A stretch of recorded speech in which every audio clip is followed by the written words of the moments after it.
up in just a sec. I'm going to go ahead and tweet about this. Okay.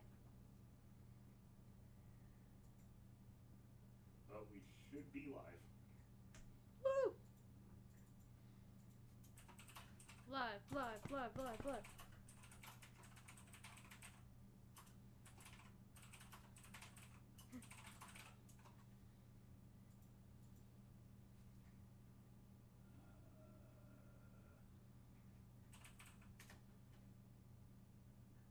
Really need to remember the link to my own live stream, don't I? Probably.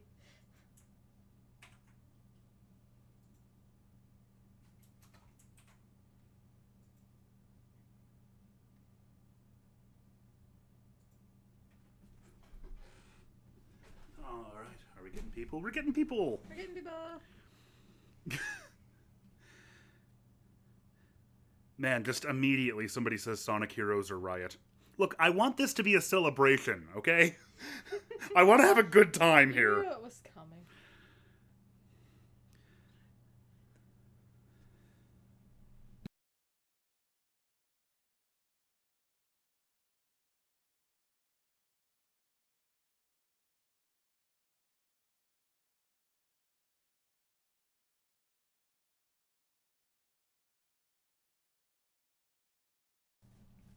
All right, then. You ready to get started?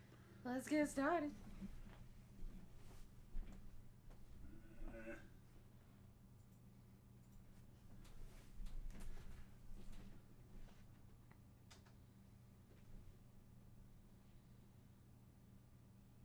So I'm like on the other side of the room right now, but once I get back, let me know if our levels are okay and everything.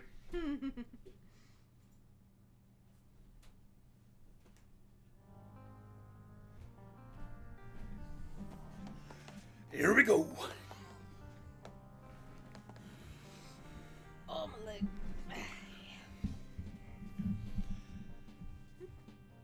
Yeah, I noticed you. Like I said, the very first thing I saw when I sat down and looked at the chat was somebody talking about Sonic Heroes, of course. It will forever haunt me. There's always one.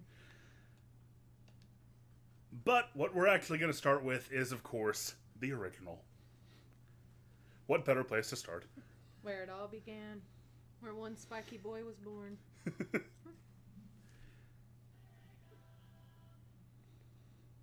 People thought it was Sonic CD because of that opening. No. You juked him. So I'm going to stay fairly low energy, or at least I'm going to attempt to stay fairly low energy this time. Reason being that if I don't, then I'm going to run out of steam, because I'm planning on going for quite a while this time.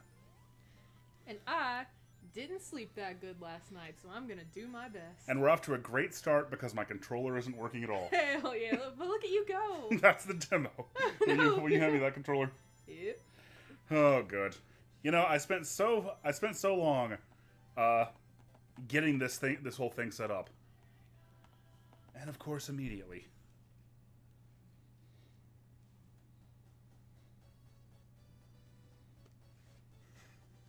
I see somebody asking my thoughts about Banjo and Smash. I talked about that on the last live stream. That was like what at least half of that stream was about. Okay. Basically, Josh was reborn when he saw that announcement. And is now a being of pure light. Even more so than I was before, actually. Okay, I'm clearly going to have to get up and fix this. Hooray! Aw.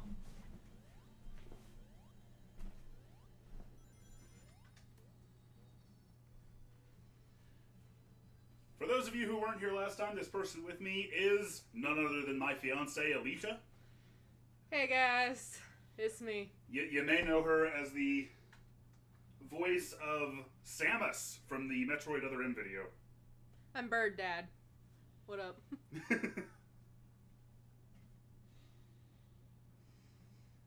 Alright, let's give this another shot. No signal. Yeah, that's okay. We broke it. We broke the internet. Some people are saying game is too quiet. Uh-oh. Hi, everybody.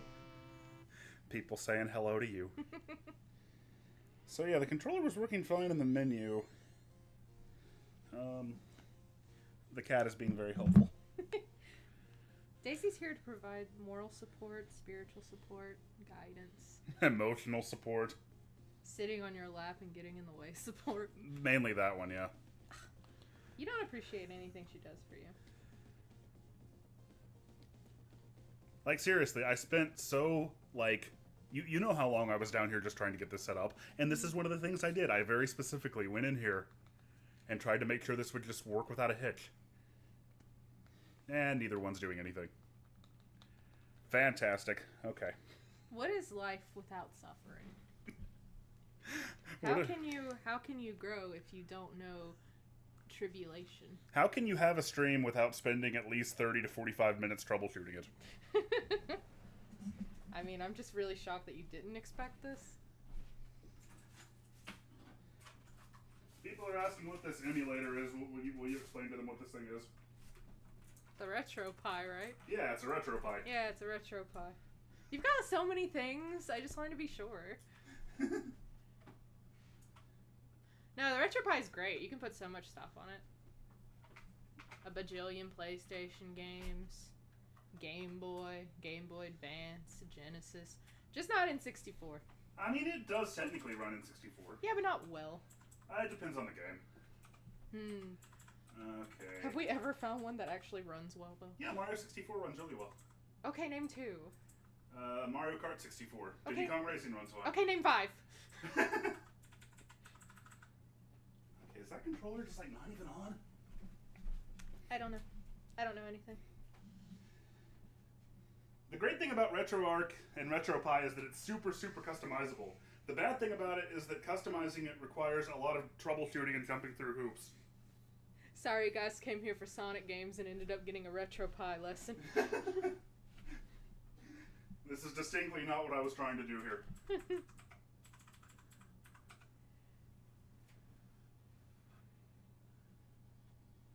Yeah, now the controller's just not connecting at all.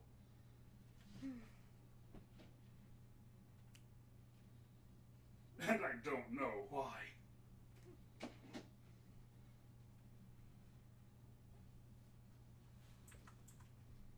Well, while we try to work on this, I guess just... I'm gonna be over here doing this, so ask Alicia anything. Yeah. What would you like to know? Sure. Hit me with your best questions. I'm very intelligent. Okay,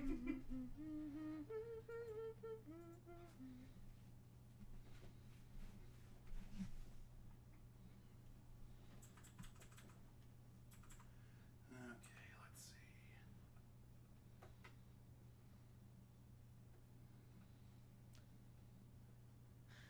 Oh, I mean, I have lots of favorite games. That's an interesting question. Man. Devil May Cry 3, Persona, Chrono Trigger, Earthbound. Couldn't tell you what the best Rocky movie is. Sorry, guys. Dragon Age. Been playing a lot of Dragon Age lately. Oh, yeah, I've been playing a lot of Dragon Age because I'm basic like that. No, you're not. You're having a great time. Don't diss yourself. I'm not dissing myself. I'm super cool. Metal Gear Solid 3. You know.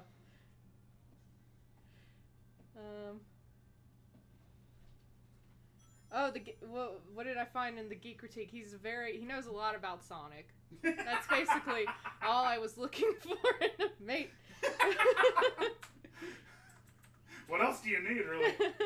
My Sonic persona, well, that's personal. That's spiritual. Oh, my guilty pleasure game? Oh, man. Probably Dragon Age 2. That's such a trash fire. But I really like playing it for some reason. Panzer Dragoon Remake looks great. A+. Oh, God. My favorite game character. Oh, Lord. Oh, God. Okay. Probably a toss-up between Solid Snake, Geralt of Rivia. Fuck. There's too many. Oh, Balthier from Final Fantasy XII. Love that guy. Oh, Lord. I am looking forward to Phantasy Star Online 2. Oh, man. Is there any species of bird that rolls into a ball? You know, I don't know. I'd really like to meet one, if there is one like that, though. Man, I need to learn more about birds. I'm not living up to my name. I think it was... I don't think it's just that you liked birds in general. I think it's that you liked Samus's bird dad specifically. Yeah, I'm a big fan of bird dads. It's a really great concept.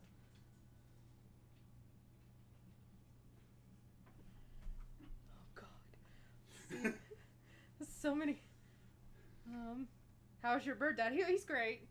Keeping the plumage bright, you know. Favorite game genre? I like story-driven action games, RPGs, farming simulators.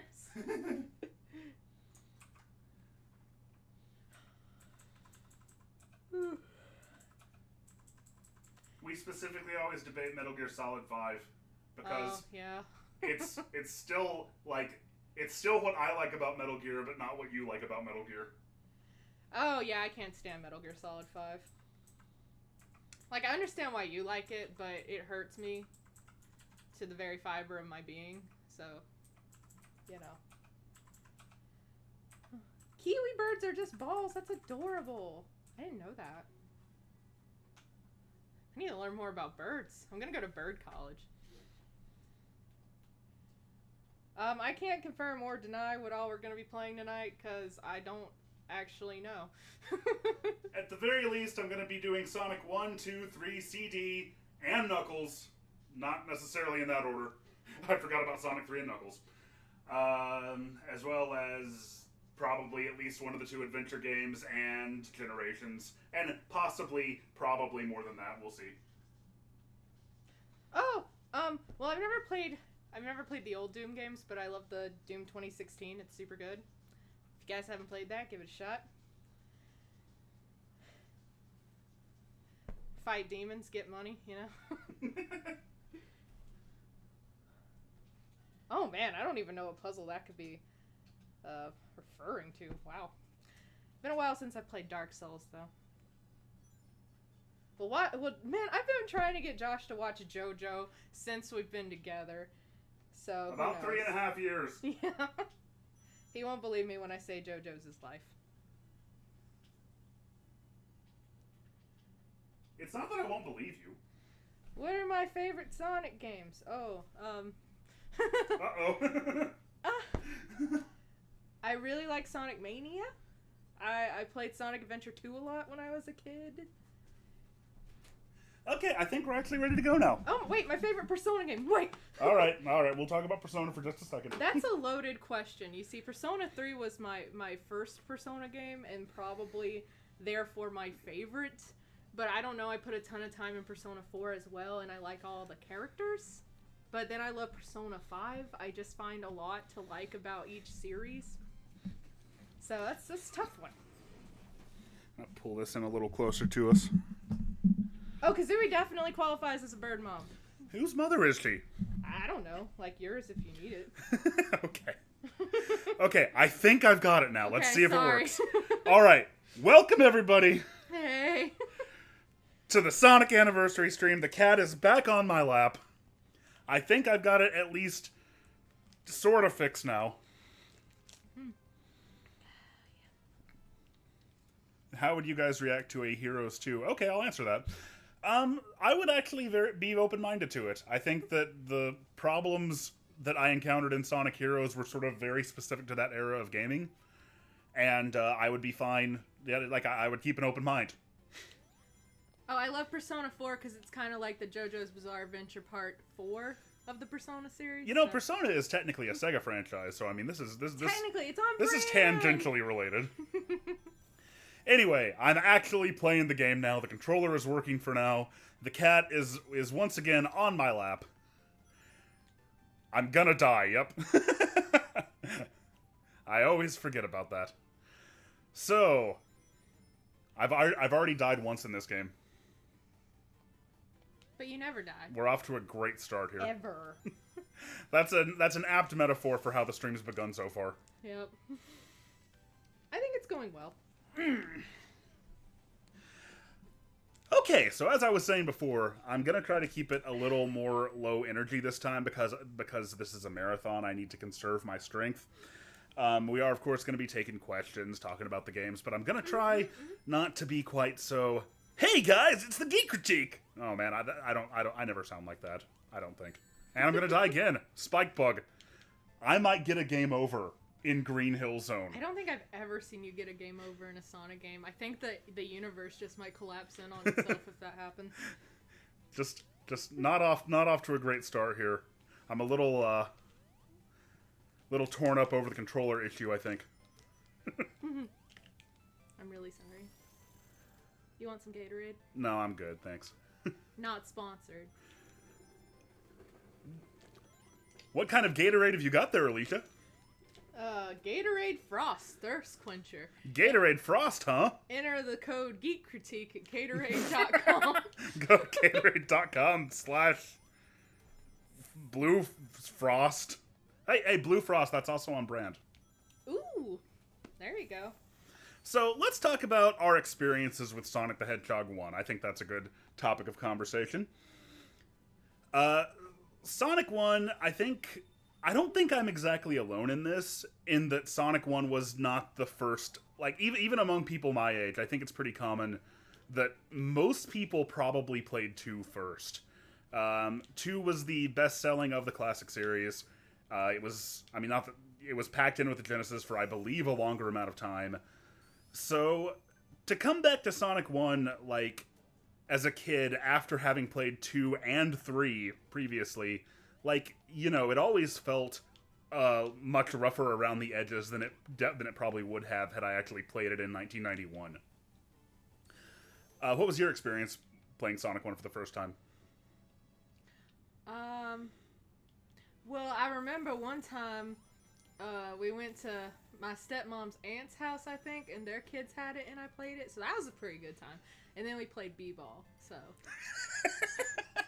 good day. Life in the 90s, huh? I didn't have a Genesis growing up, sorry. We had a Super Nintendo. That's okay. They were both great systems, but only one had a CD add-on. Mm-hmm. Yeah, you know, can't argue with that. Nonetheless, I think that, like I said, when I was a kid, actually, when I was first playing this game, what I really loved about it, so, like, for some reason, I guess I was so young that I had trouble, like, following the instructions in, like cheat magazines and stuff. So, like, while I knew that Sonic 2 and 3 had, like, a level select and a debug mode and all that stuff, I couldn't actually follow the instructions to activate them, where you have to, like, go into the sound test and play specific numbers. But I could figure out how to hit up, down, left, right, hold A, press start on the title screen of Sonic 1. So, what I really liked about this game, like, initially, when I was a kid, was just going in and, like, messing with the cheats and enabling debug mode and trying that stuff out. And, like, how much fun I had with that was sort of what pressed me to figure out how to do it in Sonic 2. People in the chat keep asking about Banjo.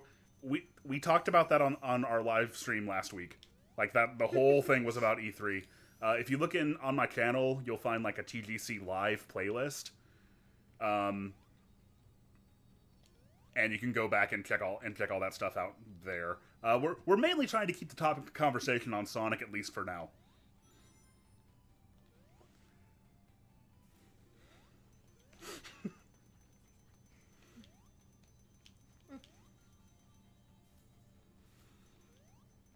See somebody asking for opinions on Team Sonic Racing.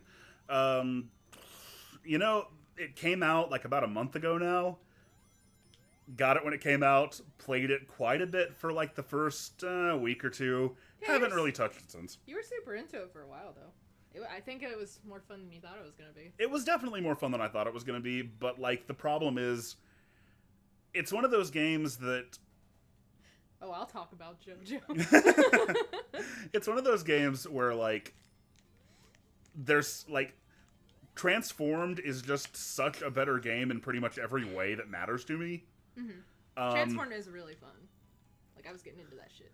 So it's one of those games that I play it, and I'm just like, this is fun, but I know I could very easily be having more fun with an extremely similar but better game. And speaking of Sonic 1, that I think aside from the debug mode stuff, that's kind of how I looked at it when I was a kid. Is just that like I loved getting into the stages and messing around with them and like, you know, being able to select any stage I wanted. Like, I think I rarely even played Sonic 1 as a kid without using those cheats. Because for the most part, like, it just made, like, I would just rather have played Sonic 2 or Sonic 3.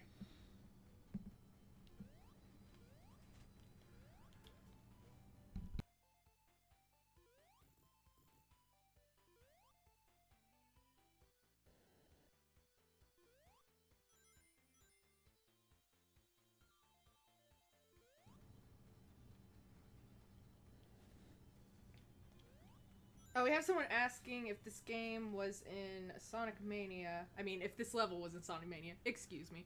How do you think they would have improved it?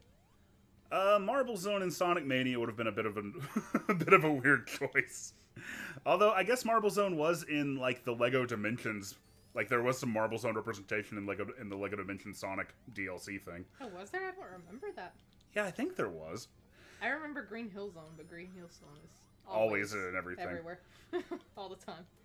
I think I think they'd probably improve it in a similar way to what oh no, what's it called? Sonic Mega Mix. Sonic Mega Mix had a very improved take on Marble Zone. It wasn't called Marble Zone, but it was sort of the same basic structure. Nice. I think you could incorporate cool things, like maybe if Marble Zone had been in Lava Reef Zone wouldn't have been, and then you could have incorporated some of those lava gimmicks.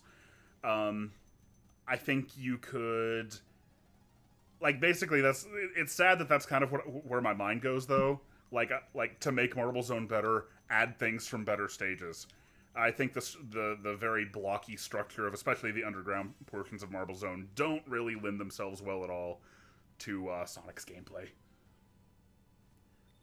Like that's always sort of been the problem with it, is that Green Hill is such a perfect level to show off this engine, and then Marble Zone is just much more of like your typical platform level in the underground sections.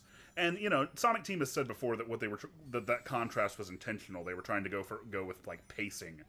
Like Green Hill was very fast and speedy, and so Marble Zone's very platformy. Like, it's not a bad idea on paper, but I think there's a reason that they got away from that as they got more experience with the series. Hot takes. Because there's lava, see? Rocks and lava. Little purple bricks.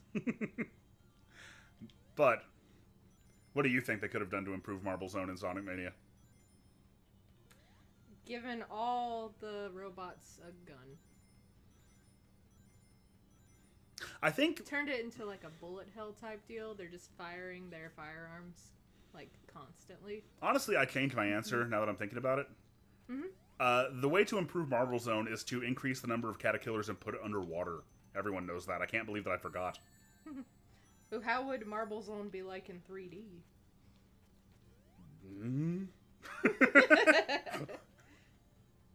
Ooh, what do you think is the most iconic Sonic 1 level aside from Green Hill?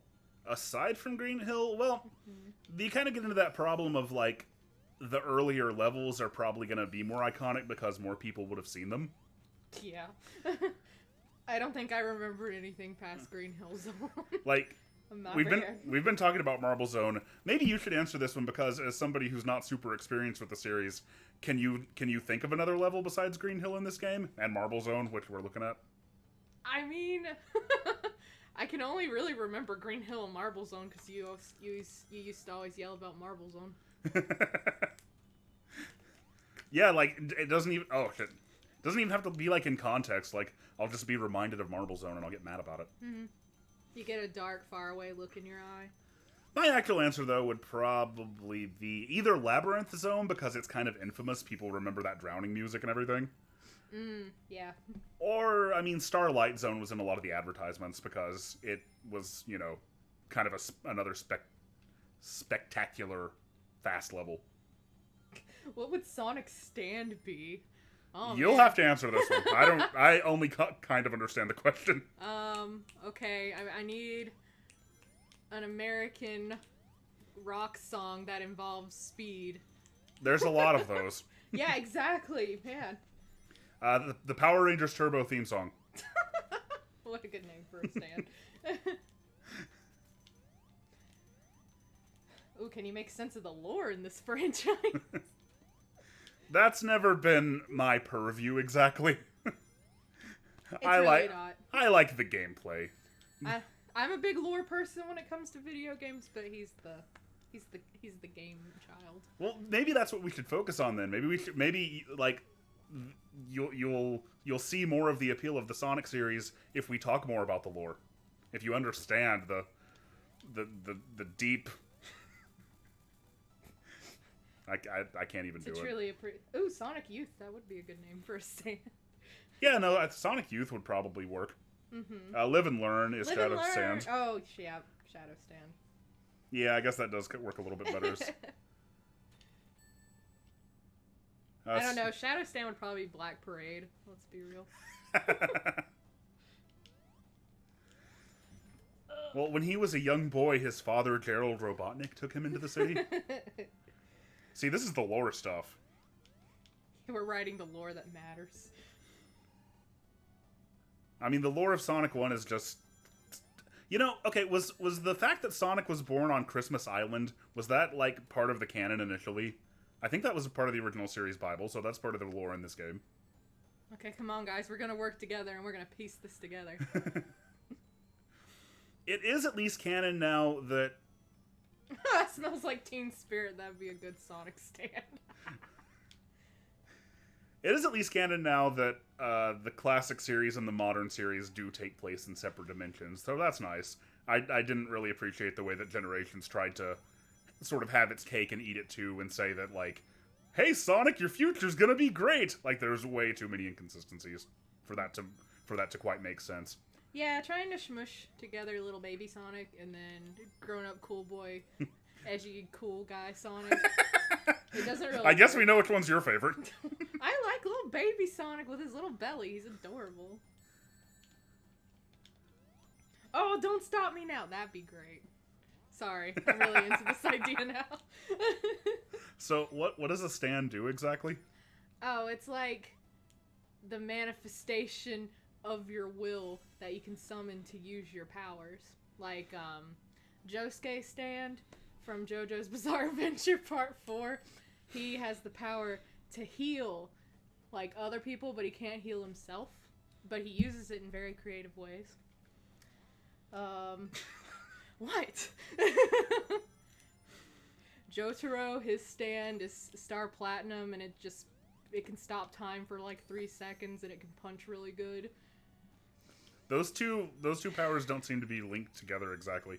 Well, when Part 3 started, I don't think he really had what he wanted. Hirohiko Rocky didn't have what he wanted stands to be, like, completely fleshed out. I don't know. Josuke is best JoJo, I agree. I don't know. It's a toss-up between, Josuke and Jonathan for me, but...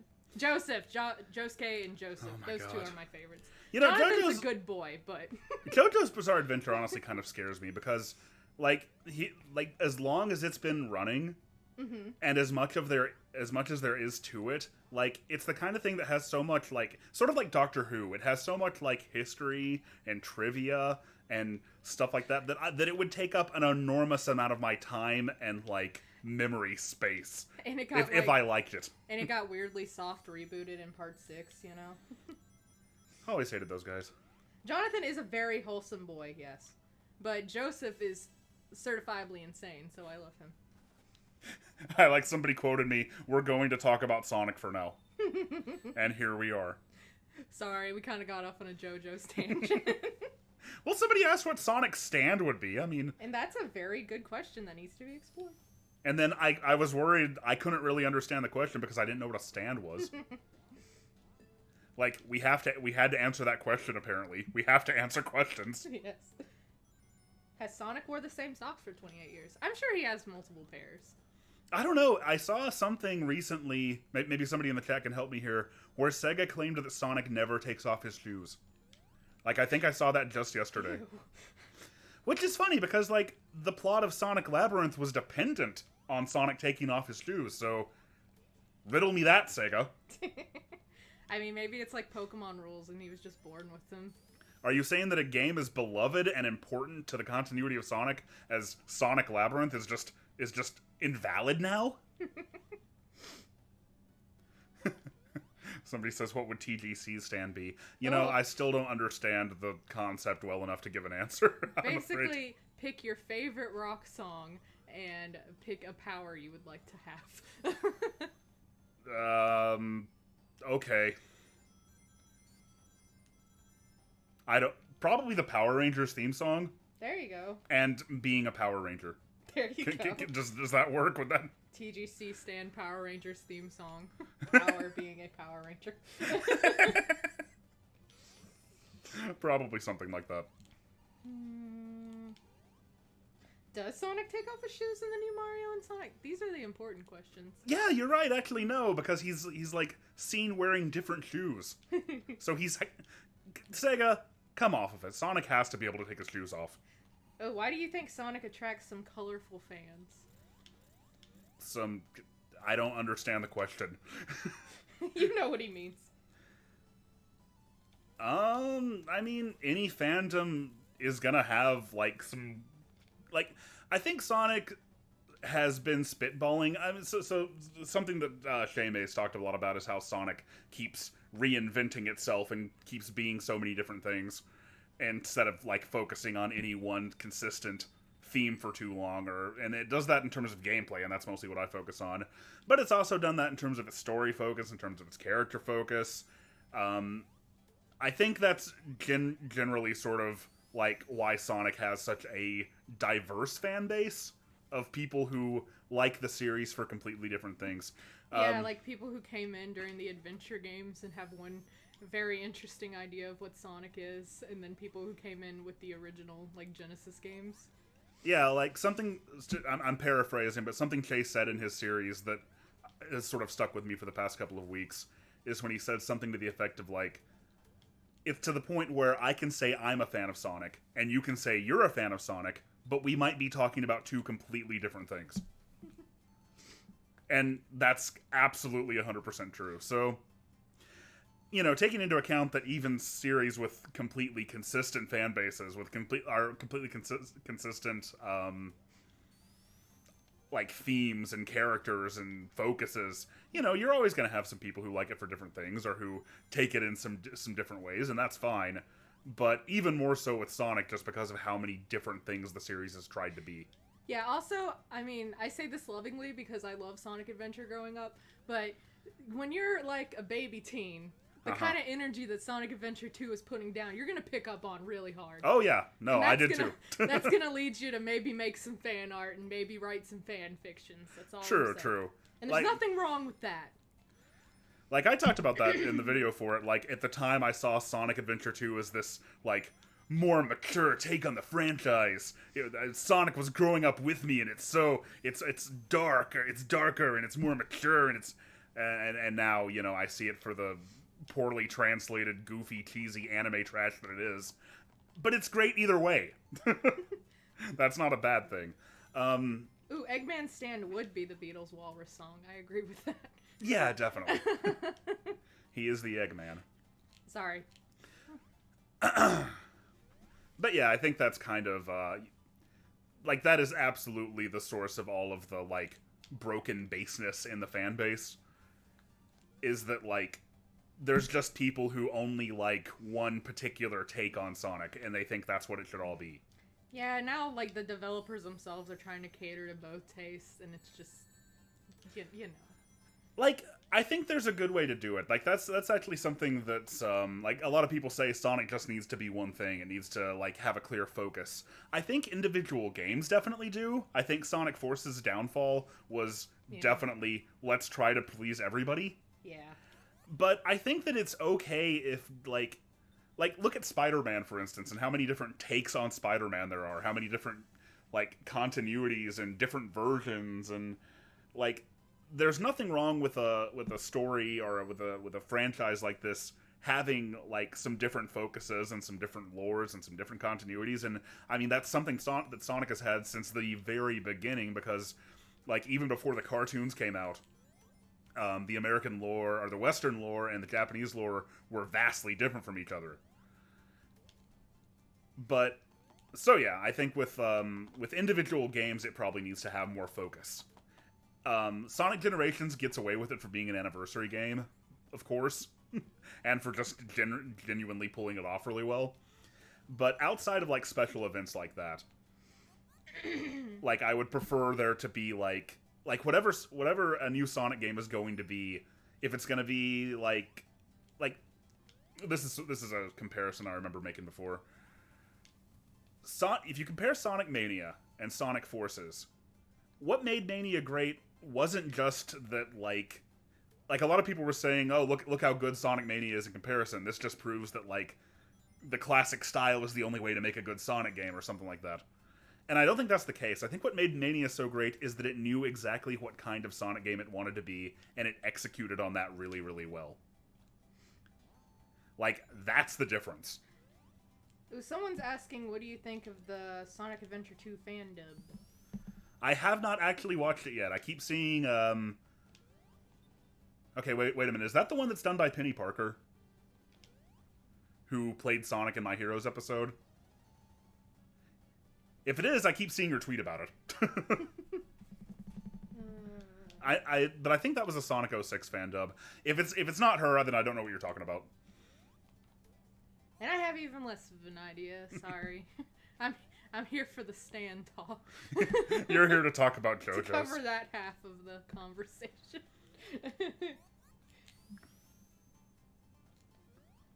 It's a fan redub of Sonic Adventure 2 done completely on the fly. It's stupid funny. Well, I'll give it a look-see sometime.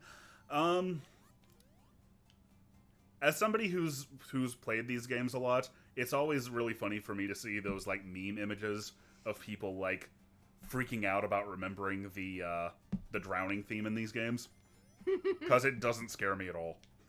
I mean, it is pretty horrifying. But I'm a weak sauce baby who's scared of everything. I remember being scared by it in the past. But, like, as scary as the music seems, I think it's meant to make you freak out. You actually have a really, really, really long time, even once it starts playing, to actually get an air bubble. I thought you have played the JoJo's Bizarre Adventure game on the Dreamcast. I tried to start it before, but that's right, it didn't work. Yeah, it's not compatible with my VGA box. Are you talking about the fighting game? Because that one's really good. That's the only one, yeah. Yeah. I played that with my brother. Super good. Recommend. Well, a lot of people want you to talk about the movie. Can we just... I don't know if we're gonna go, if he wants to go there, but I'm throwing it out there. Can we just have, like, a good time? Hey, we were having a pretty good time talking about it. I mean, I don't think that there's really anything, like, new to say about it. I don't think I can really give you a unique take on it. It's just, like, it's pretty incredible that... Oh, I have 0 rings. I better be careful. Ooh. I don't want to lose a life for the first time since Green Hill Zone. It's pretty hilarious, actually, because, like, so many people accuse Sonic of being, like, this 90s throwback, you know? Like, oh, it was made to be cool in the 90s, and it's not relevant anymore. So it's kind of appropriate, given that the movie seems to have been made by Hollywood executives in the 90s who don't understand video games in any way, shape, or form. Yeah, I really thought we'd move past that kind of, you know... Like, it reminds me of the Super Mario Brothers movie. And Yeah, that's that's not a good thing. that's not a good thing at all. In terms of just how horribly it botches understanding the appeal of the series or the characters in any way, shape, or form. That said, Jim Carrey as Eggman's going to be worth it, and I'm going to see it on opening night because I have to be there. He's going to put his whole soul in that role, so we can be happy for that at least. I mean, I guess it's good that they're redoing the CGI, but I don't think that's going to really fix the fundamental problems with... Like, it's the whole thing of like, that I talked about in the Sonic 06 video. It's Sonic in the real world. Yeah. Why do people keep thinking that that's gonna work? That's a thing that they want. It's like, they've tried it before. And look what happened last time. Do we never learn any lessons at all? Evidently not. Oh, no! No! I fell off the high path. It's gonna take some time to get back where I was now. Now you get to be in the water. How excited are you? I would have been in the water anyway. I just would have been in the water for less time. Oh, well, what do I know? What do you think of Ben Schwartz's Sonic? I don't know why they didn't just get his usual voice actor for that role. I mean, who doesn't want to hear John Ralphio as Sonic, you know? I think he'll do fine. Yeah. His voice acting is not the main problem with the Sonic movie. It's kind of the least of my concerns. It's the writing and the plot and the execution. I mean, okay, honestly, I think it's going to turn out to be a structurally much better movie than something like Mario. I think that people will probably walk out of the theater being like, okay, well, that wasn't as bad as it could have been. But it's not gonna, like... I don't expect it to, like, actually capture what anybody actually likes about Sonic the Hedgehog at all. Yeah. So there you go, we talked about the movie. What do you have any more specific thoughts than that on it? But yeah, if they wanted to make a good Sonic movie, they should have, like, gone for, like, an animated thing, like those shorts. Yeah, the Sonic Mania Adventure shorts, or they also made some for Team Sonic Racing. Yeah, those were... I mean, the approach of those, where it's all like, there's no dialogue whatsoever, I don't think those would have really worked for, like, a full-length feature. Yeah. But, just, yeah, that style. The problem with that is, like, if you make it Classic Sonic, they seem to have something against making Classic Sonic actually speak words now. Hey, people are saying Sega doesn't care anymore, that they're getting lazy, or stuff like that, with the series in general. Do you agree with this claim? No, not really. I mean... Sorry, I'm focusing on not dying here. Yeah, it is hard to play a game and wax philosophical about Sonic at the same time. I mean, if I'm gonna do it with any series, this is the best one for it. No, I think Sega still cares. I think Sega generally tries to do good by the franchise. It's just... It's kind of a problem of, like, they've got way too many voices in their ears, it seems like sometimes. They're trying to like it's the Sonic Forces thing. They try to please everybody and end up not pleasing anybody. Yeah. Although I know that some people did like Forces, and that's fine too. Have fun with what you're going to have fun with. No judgment. Somebody brought up the Sonic OVA from 1999. Ooh. Yeah, basically just sort of doing a modern movie in that style. Although, Sir Terry has super chatted us. Oh, thank you, Sir Terry. Do you plan on making a review of Sonic Shadow the Hedgehog? Yeah, in fact, I'm required to. The Patreon reached a milestone a while back for a bonus episode on Shadow the Hedgehog. But it also reached a bonus episode for, like, for a follow-up to the Dreamcast videos, so that's what I've been working on lately. And I can confirm that he is, in fact, working on it. Well, of course I'm working on it! I'm always working on it! I'm just saying, you might want to witness to have your back. Well, thank you. You're welcome. Been playing a lot of VMU games lately. Mm-hmm. Yeah. But yeah, after that's done, then Shadow will happen. Which is going to be interesting, because, like, I never got past about the 4th level of Shadow the Hedgehog before. I mean, he's a hedgehog, he's got a gun and an attitude. Like, how could it not be a good time? By the way, if anybody does a super chat, they'll show up here for a while. Okay. So if you ever see, like, if we happen to miss it and you look up there and you see, like, another, like one of those, just click on it. Yeah, kind of learning chat moderation on the fly here. Yeah. Because if somebody wants to, somebody's gonna donate something to us, we're definitely gonna say something about it.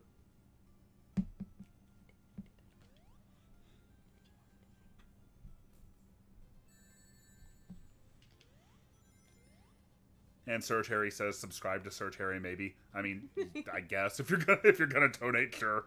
Go see. Check out what Sir Terry has.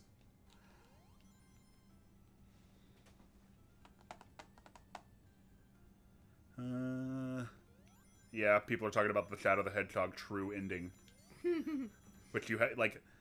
The game is like every level gives you like a choice between like a neutral path, a heroic path, or a dark path. And that affects the plot, and it affects what levels you'll go to next. So yeah, there's like 10 different endings. It's a very deep and intricate game. God, it is. It's all... it's very lore heavy, and I'm pretty worried about that.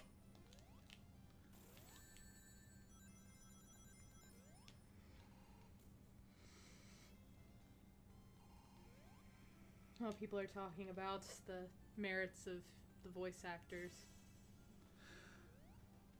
All right, do you want to talk about our favorite Sonic voice actors? Yeah, boy. Who's the current Sonic voice actor? I love him, but his name escapes me right now. I could Google it. Roger Craig Smith. I saw it in the chat. I was about to say, someone will answer you in about 3 seconds. Probably multiple people as soon as that goes through. Yep. Okay, for me, if I'm ranking like the major Sonic voices, number one is always going to be Jaleel White to me, just because it was the voice of my childhood. Can't get away from that. Yeah, I was about to say, that's the first Sonic voice I ever heard. So Yeah. that's probably true of a lot of people. Number two is definitely Roger Craig Smith. I know a lot of people say that he sounds too old for the role, and I've never agreed with that. I've always thought he's done a great job. Oh, we got another super chat here from Balthazar228. Excellent. Thank you, sir. You're or ma'am. You're a good egg. What about the best Sonic game, the piratical Sonic R? I so want Christian Whitehead's Sonic 3 and Knuckles proof of concept to be greenlit. Question mark. You know, I am really excited about the upcoming Sonic event for Rare Sea of Thieves. It's really cool for Microsoft to team up with Sega. I'm lying. That's not happening. I would love that, but that's not happening. He also says Jaleel White. Oh, did he donate twice to say it? Oh, yeah, he said it again. Jaleel White. Another vote for Jaleel White. Thank you. Roger Craig Smith is really good, though. I like him. He does a good, ooh, I'm a precocious, cool boy, fast guy voice.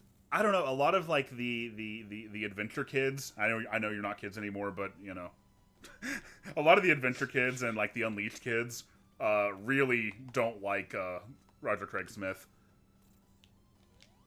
And then okay, I was ranking them. Number 1, Jaleel White. Number 2, Roger Craig Smith. Number 3, Ryan Drummond. Number 4, Jason Griffith. Number 5, Ryan Drummond as directed in Sonic Heroes. That's probably my list.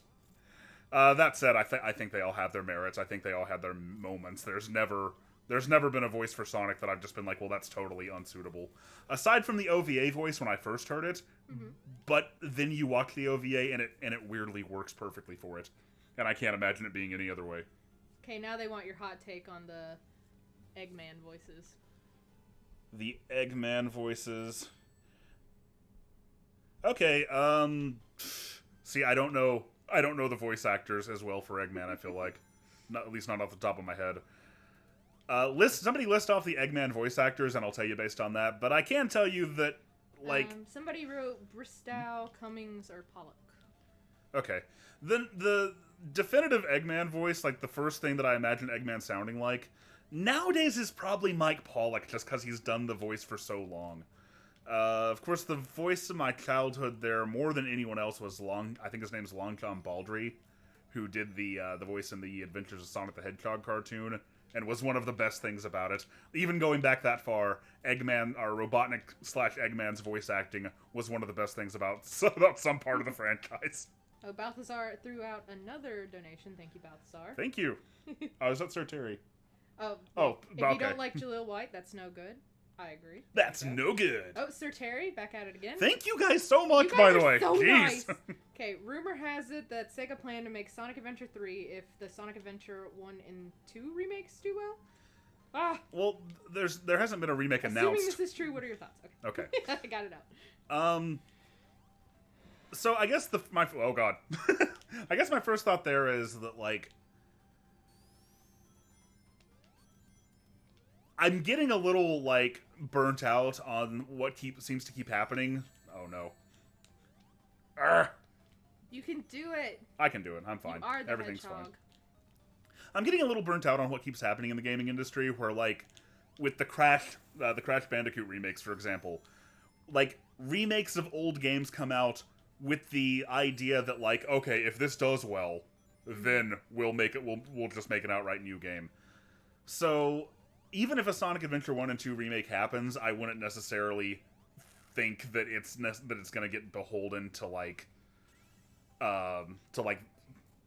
Sonic. I don't think Sonic Adventure 3 is necessarily going to happen just if a Sonic Adventure 1 and 2 remake does well. The problem with the hypothetical remake of of Adventure 1 and 2 nowadays, though, is that if it's anything more than a port, then, like, those games are old enough, and I feel like the standards of expectations have been raised so much. Like, Sonic Adventure 1 got re-released in 2003, and got raked over the coals even then for being incredibly outdated. So doing a remake of the first two adventure games now and keeping, like, the gameplay the same, and, like, that just wouldn't go over well at all. Of course, adventure fans would love it. Sonic fans would like, have a more nuanced take on it, but I think anybody who didn't, like, grow up playing those games just wouldn't, like, be likely to get into it at all. So that's the first problem, is that I think the kind of budget and attention and dedication, it would be, like, it would need to be sort of like the Final Fantasy VII remake. Yeah? Like, it needs to be, like, a reimagining of the 3D Sonic formula on, like, a similar scale for it to really, like, be worth it. Yeah, even if they made a Sonic Adventure 3, like, do you think it would have to be pretty different to work now? Yeah, you know, I think the gameplay would have to be different, but I think that some of the same, like, the focuses of if you're gonna call a game Sonic Adventure, put it this way, if you're gonna call a game Sonic Adventure 3, then it's gonna be held to some pretty high standards, and you don't want a repeat of the situation that Sonic the Hedgehog 4 found itself in. Yeah, that's a good point. So I think it would be fine if it came out and it did, like, sort of reinvent some things, because even the two adventure games were very, like, different from each other in a lot of ways. But I think the common elements of, like, that people would really want to see and people really associate with the adventure series, like multiple playable characters, more focus on a story and, like, characters and a plot, and of course a Chow Garden. Yeah. Can you imagine if Sonic Adventure 3 came out and didn't have a Chow Garden? I think people would riot if there wasn't a Chow Garden. Like I said earlier, my biggest concern when it comes to whatever the next Sonic game is just making sure that it's focused. Making sure that Sega, like, has a clear vision for what they want the game to be and how they want it to operate. Mm-hmm. And, like, do that first. Don't try to listen to, like, classic fans or adventure fans or modern fans or whatever. Just, like, figure out what kind of a game you want to make and then focus on making it the best kind of that game that it can be. Yeah. And if that means, if that means making Sonic Adventure 3, that's great. Like, I'm not against that idea at all. Just go all in on it. Don't put classic Sonic in there for no reason. To try to, like, hook classic fans, because, like, and I don't think they're going to do that again. I really think that as long as it's been since we've heard anything at all about what like, as long as it's been since Forces, I think that they're going to do better than that. Oh, people really want you to talk about Sonic Boom. I don't really have much to say, actually. Well, I saw a lot of people asking you how you feel about the cartoon. And then I guess some are talking about the actual game. Okay, the game itself I really can't speak much on because by the time that game came out, I had like just started doing the Geek critique, so I knew that at some point I was going to get to it for the channel, and I didn't really want to play it anyway because oh my god, like look at it. So I played the demo on the Wii U like one time, and I figured other than that I would play it when I actually got to it from the channel. Who knows how many years away that is. I did play a bit of Fire and Ice on the 3DS, the game that was actually delayed for like a year or so to actually make it so that Sega wouldn't release another horrible Sonic game. That was pretty good. As for the cartoon, love the cartoon. I think I've seen every episode of Season 1, maybe some of Season 2. Really need to get caught up on it. Yeah, from what I've seen, it's really funny. Really well written. You written. got a chuckle out of me. So, seal of approval. Yeah, I see somebody saying that they hate the whole classic Sonic and modern Sonic split. Yeah, it kind of causes more problems than anything, really. But it doesn't have to, you know? Oh, I know. Like, it was a couple years ago now, but, hey, I beat Sonic 1.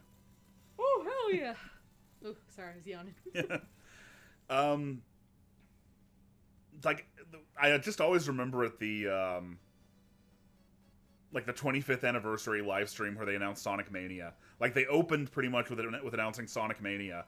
And then for the next little bit, every time they were on camera, they'd be like, now modern Sonic fans, don't worry. We'll have something to talk about for you, too. And I see the super chat. Give me just a second. Like, I feel like that's the problem. Like, they don't need to, like, make such a, like, galvanize it quite that hard or separate it quite that hard in their marketing. Like, Sega is, by acting like that and doing that, Sega is, like, leaning into the idea that, like, I can be a Sonic fan and you can be a Sonic fan, but we're not really the same kind of fans. We're not, like... And I don't think that's exactly healthy for the strength of the franchise. It is okay if there's a split between, like, the classic old-school, black-eyed, 2D focused Sonic and, like, the modern 3D games. Like, I think it's even okay if there's a separation between Boom, had Boom been more successful in terms of its games.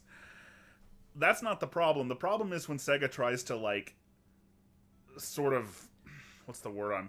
Like, they give it authenticity when they market things that way. Yeah, they just kind of, like, widen the divide, you know? Exactly. The like Valley of Sonic fans. Like when they say, now old school fans, this is for you. Now, adventure fans, this is for you. Now, modern Boost games fans, this is for you. Yeah, I really feel like that shouldn't be the priority, you know? They need to just, like, make a good game.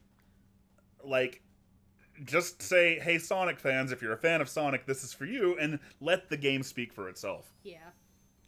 Okay, so what's our super chat about? Mr. Balthazar, welcome back.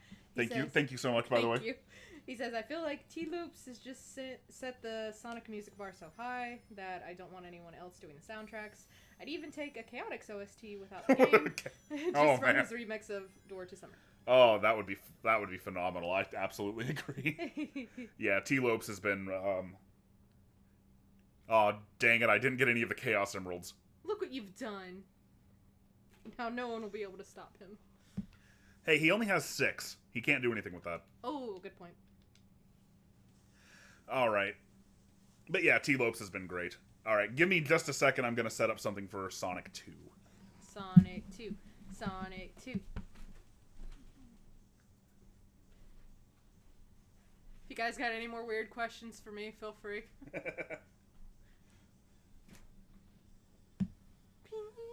Yeah, I'm going to be up for just a second. Won't take long, though.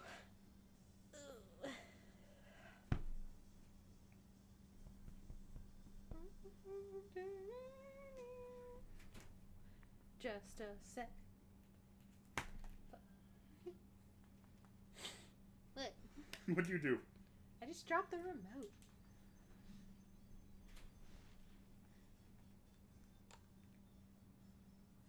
Okay, that's what I was afraid of. is my favorite part of JoJo's. Like, I get up and immediately the topic turns back to JoJo's. Yeah, well, I just like the whole, I haven't watched part 5 yet. I'm really behind on the anime. I've read, like, God, I've read through part 7. I still need to read part 8. I'm the worst fan. But I really love the anime. The anime's been great. Especially those openings. Woo dog.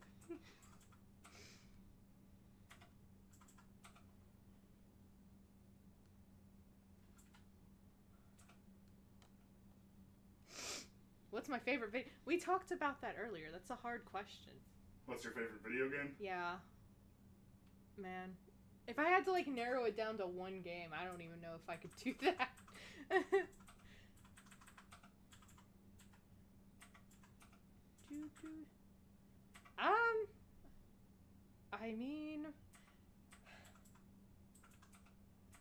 I mean, you pretty much really need to start JoJo's from the beginning. Like, they're, well, I don't know, part 5's pretty removed, I think, but, you know, each new character is like a descendant of the last character until it gets fucking weird after part 6, but, I mean, part 1 is really short, part 1 and 2 are really short, but they're both, like, really freaking fun. Part 3 is probably the most famous. That's where you see a lot of the memes from. And then you get to part 4, and it turns into like a weird slice of life murder mystery. Such good shit.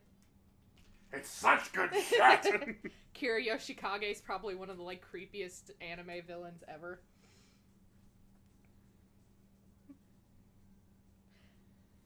Oh, Sonochi no Sadame is a great opening, but I think part 4's opening is my favorite, but I am deeply biased. Yeah, part skipping is kind of a sin. You gotta drink it all in from the beginning. That is not what people say about Doctor Who. No. Doctor Who's like a whole different kind of beast, though. Okay, I think we're good. Alright, back to Sonic.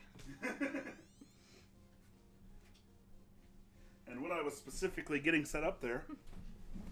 Yeah, part 3 does drag on. Hot take, I agree with that. Was that starting now, you're gonna be Tails. Yay! Sorry, didn't mean to ramble about Persona. Okay, Persona's pretty much a JoJo's ripoff. Let's get that out. Sonic the Hedgehog 2, though. First video game I ever owned. Another super chat. Sir Terry's back. Hello, Sir Terry. Thank you. Thank you. What gameplay is preferable to you? This question is for the chat as well. Boost gameplay or adventure gameplay? Let's get debating. Subscribe to GGC. Okay, this is something that I'm going to talk about whenever I get to Sonic Unleashed. Whatever that season is. And I alluded to it a little bit in the Sonic Adventure 2 video, and I know this is going to be a controversial opinion. Super Cat submitted for the Vince McMahon voice, pal. Thank you. I'm glad somebody got it. For me, it's definitely boost gameplay, and I'd follow that up by saying that to me, and I know this is probably just the way I approach the games, boost gameplay is like from Sonic Unleashed onward always felt to me like a refinement of Sonic's gameplay from Sonic Adventure 2 in particular. With the more linear, focused stages that still had multiple pathways, and but they were more akin to shortcuts. So yeah, for me, boost gameplay just feels like a refinement of the Adventure series, and I really, really love it. So that's my answer. Yes. Boost for more realistic speed. All are my favorite. Yeah, that's not to say that I dislike the Adventure gameplay either, or would be in any way upset to see them do like a modern take on it. Sorry, kind of out of my depth to answer that question. I'm doing my best though. Alright, anyway, we're gonna play against each other now, so if we miss something in the chat for a while, we're both gonna be looking at the screen.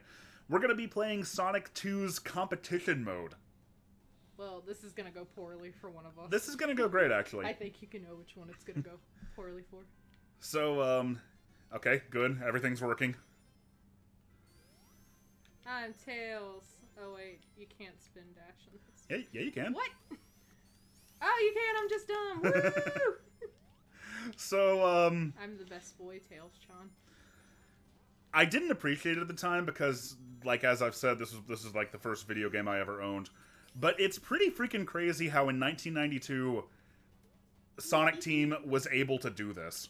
Was able to, like, have the gameplay of, like, the Sonic the Hedgehog gameplay formula operating in split screen on the Genesis. Uh-oh. Yeah, uh-oh, okay. You're doing fine. Yeah, arguably. I mean, I have the power of good boy energy right now, because Tails, so... I see somebody saying that, like, Boost feels brainless to me. I don't know. Oh, man, you're getting some glitches in there. That's just the emulator, though. Yeah, I see that. Like, I can't disagree more with that sentiment, though. Like, I guess if you're only looking at, like, the first level of, like, Unleashed or even Generations, then yeah. Ooh, you won. Look at that. What? How? Because there's more to it than just time. Oh. We're judged in score, a time, ring, total ring, and item box, so even if I beat the stage first, you can still win. The careful player. Yeah. Slow and steady, if you will. So now that you know about that, I'm gonna have to watch out for it. Beginner's luck. My favorite memory, you know, I got the Genesis for my 6th birthday, so, like, I played this a lot with my parents and my mama, which is, if you haven't seen my earlier videos, that's what people in Tennessee call their grandmother. Hey, that's what the people in South Carolina call their... Whoops. People in the South, perhaps. I fucking killed him. Am I going to jail? Reason I bring that up is because I always remember playing this with Mama, and she would say that she gets Tails so confused that he doesn't know which way he's going. Oh no! Oh my god! You gotta watch out for coconuts, because they'll throw coconuts. I have never once had to fear a coconut, and I'm not gonna start now. No, the monkey's name is Coconuts. What? And he throws a coconut. Ah! That's a spike. You shouldn't hit those. You know, I'm gonna give you the Stone Cold Stunner. I see Matthew Rondello says, yeah, it's pretty impressive. 16-bit is when I consider simultaneous multiplayer to come into its own. But competitive split-screen multiplayer isn't too common. Yeah, man, I miss split-screen. Me too. I remember back in the PS3 days when, like, 3D was a big thing. Sony touted that they were going to do this thing. Like, they released this special PlayStation television where, like, like, it worked in 3D, right? Fucking hell. It worked in 3D, but then you could also have, like, it came with special glasses to where it only blocked either the left or right side, and you could use that to have, like, full screen split screen. Like, I would wear the Player 1 glasses, you would wear the Player 2 glasses, and we would each see our own full-size screen. Clever. I remember this because I had a 3D TV at the time, and I set it up with an emulator to play Sonic 2 like that. Oh god. And it worked, and it was really cool. Woo! Okay, I'm just gonna let you be in front here. What? I don't need a handicap. Yeah, you do. I'm great at every video game. I have 14 rings, and you have 2. Wow. I just don't think you can actually see. Because I have 800 rings, and you have -10. I don't think your rings can go into the negative. Well, so shows what you know about. I mean, Sonic. I played this game with Kalen before, and his rings didn't go into the negative. Oh look, I won! Yay, Tails! Tails! You ran into the bombs. What? Oh, I didn't know we were still going. Yeah, we're doing a couple of laps. I'm just gonna do this. I feel like this is a good. Oh no! You didn't hit him. Don't worry, you're good. I'm aware of what I didn't do. I'm very intelligent. I'm trying to be reassuring. Well, thank you. I don't need to be apparently because you're just gonna decide that you won anyway. Look, wow, Sonic. I'm Sonic. I'm Sonic. Oh god. I don't know. I get that they wanted to like be like. Fuck. I get that they wanted to promote the special stages and all, but I never thought that putting this into 2-player mode was exactly a good idea. Because all you do if you're actually trying to do it is you fight over who's going to be in front all the time. It's fine. As a matter of fact, let's just go ahead and get the special stage out of the way.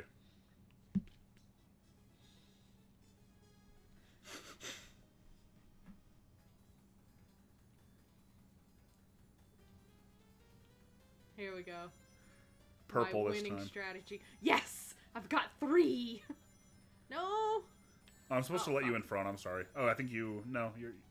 There you go, you're in front. I don't think any amount of being further in front of you is going to help me. Like, man, these special stages are tough. I mean, it's fine. I mean, when you're going for the Chaos Emeralds, they're tough especially. Yeah, I bet so. Like, the physics are kind of weird, and I guess, like, a lot of it probably just comes down to, like, rote memorization of, like, knowing where the rings are going to be in each level. Well, yeah, that's why you can play Sonic with your eyes closed. I have done that before, actually. I'm not surprised!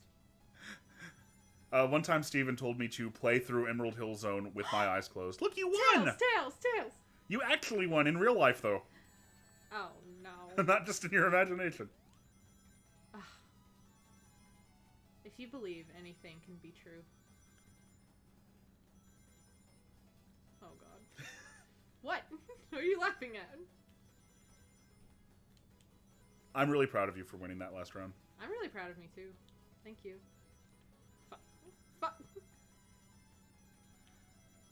Man, if we really wanted to have a nightmare of a time, we'd play Sonic 4 Episode 2. That has a whole, like, co-op mode. Does it? It does. Alright, we're gonna have a short bathroom break. Woo! And, we'll continue this in just a second.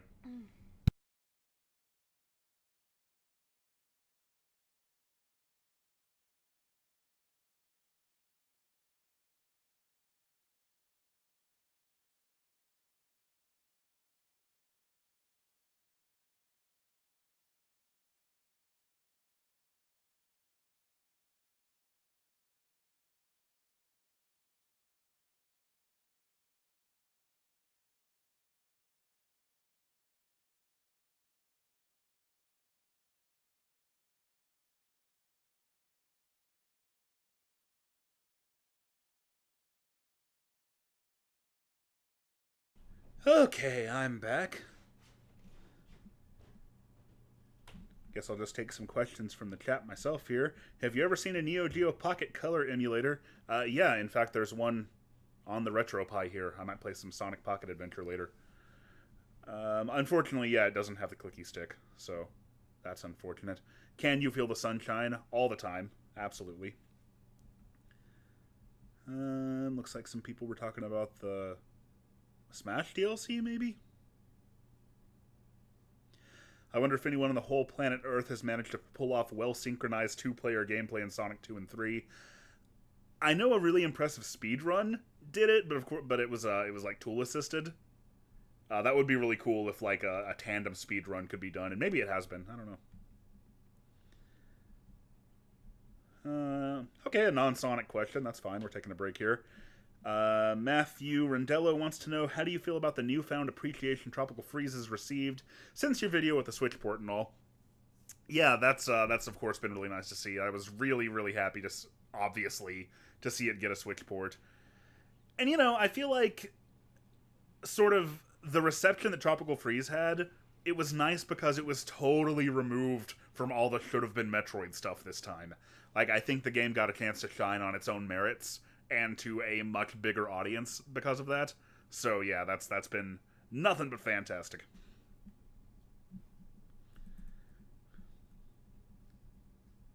Let's see. Trying to go in order here. Did you ever beat Emerald Hill with your eyes closed? Yeah, I did, but I was just listening to the sound effects, basically, and trying to judge based on that. It wasn't easy. I didn't do great, but I was able to get through Emerald Hill anyway. Somebody said, Majora Z says, would you ever consider doing the Halo games now that they're coming to PC? Yeah, I definitely would, and that's interesting that there's almost no good analytical content of them. Halo was always one of those things that I kind of experienced from a distance, because I never had an original Xbox. But man, I remember people being hyped about it. I remember people taking off from school specifically so they could play it.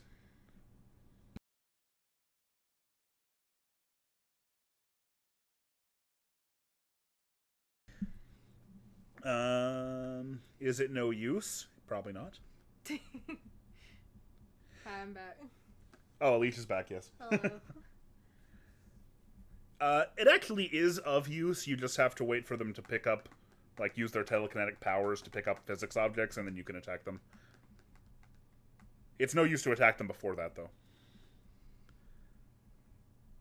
Is the new TGC icon for Pride Month? Yes, it is. Whoop, whoop. A new series to bring to TGC. Yeah, Metal Gear's always. Metal Gear's gonna get. I'm gonna get to Metal Gear at some point for sure. Yeah, that's just a big one. All right, let's get back into it. I see somebody asking the most overrated and underrated Sonic games. I've talked about this before. The word. Oh man, we're more special stages. Well, the special stages sure as hell were overrated by Sega. I don't really like the term overrated when it comes to games criticism. I think it just sort of comes down to people saying, like... I think what people are almost always really saying is just, like, I didn't like this thing that was popular. I don't think it deserves to be as popular as it was, because I don't like it. And I think that's, like... But you're sort of couching it in a much more objective term, like, everyone else is wrong about it. Yeah, you see that get flung around a lot with games that get really popular, you know, and then there's always that backlash. Like, I could say something like The Elder Scrolls is overrated because I don't see, like, I don't enjoy playing it at all. It's not my kind of game at all. Mm-hmm.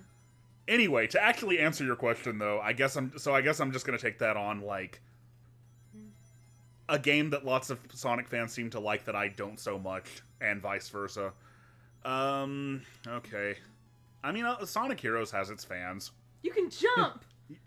I've been doing that constantly! What? I've been jumping! I thought you knew! I didn't know! That explains a lot. I don't know, I know the franchise so well it's a little bit of a difficult thing for me to, like... I guess I feel like I probably have a more nuanced opinion on things than just to say, like, this doesn't deserve to be as popular as it is, Yeah, or this should be more popular than it is. I don't really feel like that kind of talk is ever really helpful. Like, why is it overrated? What does it mean to be overrated? Like, I enjoy playing Sonic R, but I wouldn't say it's, like, underrated. Yeah. Just like, I enjoy playing Dragon Age 2, but oh boy, would I never say that game is underrated. So, it's a bit of a non-answer, I guess. I just don't like hating on things that people like. Yeah. Sir Terry gives us another... Thank you so much for everything. Yeah, you guys are so good. Thank you. You're so freaking nice. Says, I gotta go now. Please read next normal message from me. YouTube won't let me send it via Super Chat. Thank you so much for all this. Yeah, thank you, Sir Terry. MVP. And we need to look out for his next normal message because he wants to say something. Hell yeah. Somebody asks, who's your Smash Ultimate main? Sonic. I like using Corrin. I like sticking my arm spike in the ground a lot. Sonic is pretty obvious, though. My other characters I play a lot are Ryu and Cloud. Play Cloud quite a bit. Yeah, I like playing Cloud and Bayonetta. Sir Terry, his next normal message is, subscribe to Sir Terry if you like shit posts. I can't vouch for what's on your channel, but you've been very nice, and thank you so much. I will check it out after the stream. Thanks, Sir Terry. You've earned your knighthood.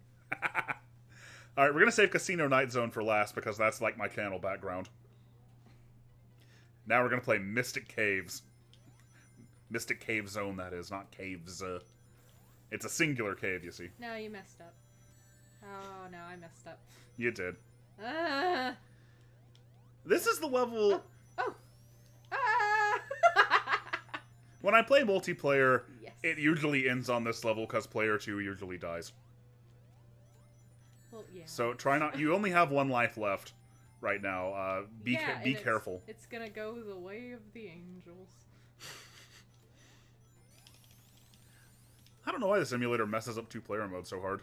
Yeah, it's like we're getting some really bad slowdown. Ah! Well, slowdown, yeah, that's that's kind of normal, quite frankly. Oh. It's What impressive. do I know? It's impressive. Ah! It's impressive that the Genesis could do this at all, but yeah, there's a reason it's limited to 3 levels. Those little glitched out things. Yeah, I think it's like his tail. I think it has something to do with the weird. Ooh, teleport. Ah! I hit a teleport monitor, so we switched places. Oh. Uh-oh. Which probably gives you an advantage now. You're probably ahead of me. Well, yeah. Yeah, you're ahead of me. I've been here before. Ah. And again, if we're missing stuff in the chat, we're both looking at the screen right now. We'll catch up on it between levels. I'll keep me eyes peeled. No, on our last fucking hell. on our last stream, when we were like really focusing hard on the E3 conferences, we missed a number of super chats, and I felt really bad about that all week. Yeah, sorry about that. We were just so focused on. We got so caught up with what we were doing that we forgot all about the chat. But we're trying to be a lot more careful about that this time. Our apologies. Somebody said Hidden Palace shouldn't have been scrapped. I don't think we know. Has it ever come out specifically why it even was scrapped? Like, I've heard so many theories and rumors and stuff, but I don't know if they're true necessarily. I'm really proud of you. You made it through Mystic Cave Act 1 and didn't lose all your lives like most people do. I'm good at video games. It's my song. Oh yeah, I said I'd check up on the chat. Let's see how it's going. Strike Forester. I saw him saying that his questions got overlooked, but I didn't see what they were. Oh, sorry. Have you ever said something about an old game from your youth that you could say sincerely back then, but can now only say sarcastically in your adulthood? Oh yeah, Sonic Adventure 2 is a great example of that. Just like, oh, this game is so mature and adult, and it's more grown up, and it's super awesome. It's still awesome. It's just awesome in a different way. Trying to think if I have a game like that. A game that you really liked in your youth, unironically, but now you kind of like it more ironically? Yeah, that's a hard one. Okay, we better get back to it. Yeah, I'll think about it. I did see somebody ask... My controller's not working. Oh, well, that's a bit of a handicap. I don't need a controller to play. I can jack in. Alright, Tails. let's see. I did see somebody ask... Let me see this for a second. There you go. I'll get back to it. Oh, yeah, your controller's just not working at all. Oh. Sorry. Well, now we're stuck here. Give me a second. Ugh.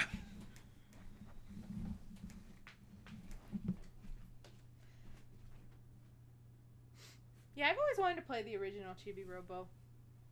I've never gotten to. But it looks like something I'd be super into. But yeah, I bet that's definitely one that hits you harder as an adult. F. Yes. Thanks, Piccolo. You're the best DBZ dad.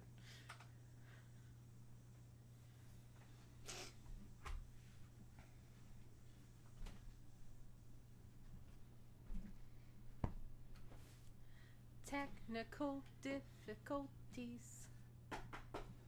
Sorry, this keeps happening, guys.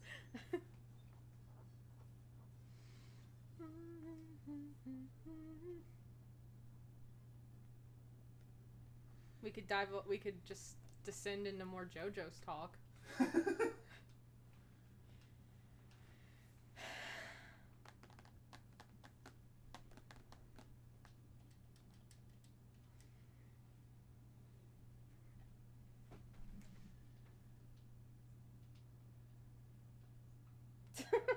Bloody Stream is just a Mania song with vocals. Yeah, you know what? I could see that. The what? Bloody Stream. It's the JoJo's Bizarre Adventure Part 2 opening. It does kind of sound like that. Is this what'll get you into JoJo's, my love? This might be it. Okay, I don't know what's wrong with the controller. It would take a while to fix it. Uh-oh. I'm just gonna go play single player now. Oh, man. I know you're really disappointed. You were really looking forward to kicking my ass in Casino Night Zone. But alas. I mean, I think you planned this all along because I was winning so hard. That's actually it. Yeah, I was very scared. I was making you look bad in your own stream. So I sabotaged it. Okay, what I was gonna say, I saw a question a while ago asking what my favorite Mega Drive game was for the Mega Drive besides the Sonic series. And then they were like, and why is it Alien Soldier, you filthy American? Something like that. I never had a Mega Drive. I don't even know what that is. Oh geez. Probably Streets of Rage 2. Probably Streets of Rage 2. Yeah. Other than that, I'd also have to like consider Disney's Aladdin. Cool Spot's pretty fun. Gunstar Heroes. What? April R wants to know, what's your favorite JRPG? Either Super Mario RPG or Undertale or Pokemon Blue. One of those three. Undertale's not really a JRPG. Are you sure? Not technically. I think it qualifies. No, I mean, I think it definitely falls under that. It's tough because like RPG is more and more of a nebulous concept. True. Like Final Fantasy VII is definitely a JRPG, right? Well, yeah. But is Final Fantasy VII Remake? Man. Well, I love Final Fantasy 12, all the Persona. You have a lot of favorite JRPGs. I've really been enjoying Dragon Quest 11. See, Sonic alone is the way to go. That's how I did my first playthrough of Sonic Mania. Yeah, when I was really little, I'd play Sonic and Tails together just because that way, like, my friends or my parents could, like, pick up a controller and nebulously help me sometimes. But pretty much ever since I was about 10 years old or so, I've always just played Sonic alone. No Tails to get in the way. Nash White, I keep seeing your question, but I still don't know what it means. Is that an urban legend? I don't know what it's referring to. I also saw somebody say earlier, saying Undertale, but not Earthbound. Well, Earthbound's one of my favorites, but you know, this guy and Chrono Trigger. Love both those. I saw somebody excited before we had our technical difficulties earlier that like we did an E3 stream, and yeah, we did. If you go to the main channel and look at my playlists, then there's a whole playlist called TGC Live. I don't like to like make my streams public on the channel because like people subscribe for like scripted content, and I know that. But I always keep a playlist of unlisted videos there, and that includes the E3 stream. Oh, at least I think it does. Maybe I didn't add it. Uh-oh.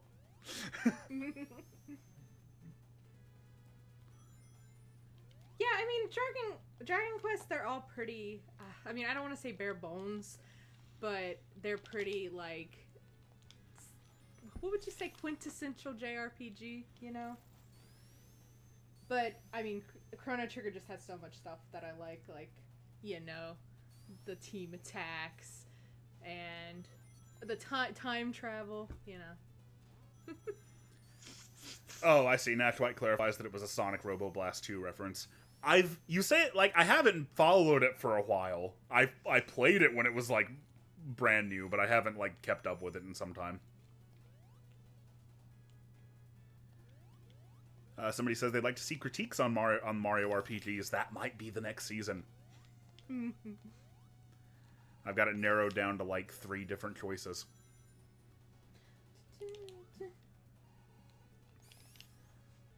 Now people are just arguing over whether Final Fantasy VII or Final Fantasy VI is better. Final Fantasy IX's probably. I don't know. I'd have a hard time saying either 9 or 12 is probably my favorite. But I really love 7 too. It's just 7's quite different. I don't really have enough context to have like a nuanced opinion on that one. I mean, it kind of comes down to what characters I like. Yeah. I played Final Fantasy VII when I was 11 years old and really loved it. So it wins by default for me because, like, nothing can match that. Yeah. Like, I think that the, man, we are doing a good job staying on topic here. That's okay. This is still really early in the stream, you know. Oh, yeah. Yeah, I don't think I knew about the Greenflower House Easter egg. Or if I did, I've forgotten it.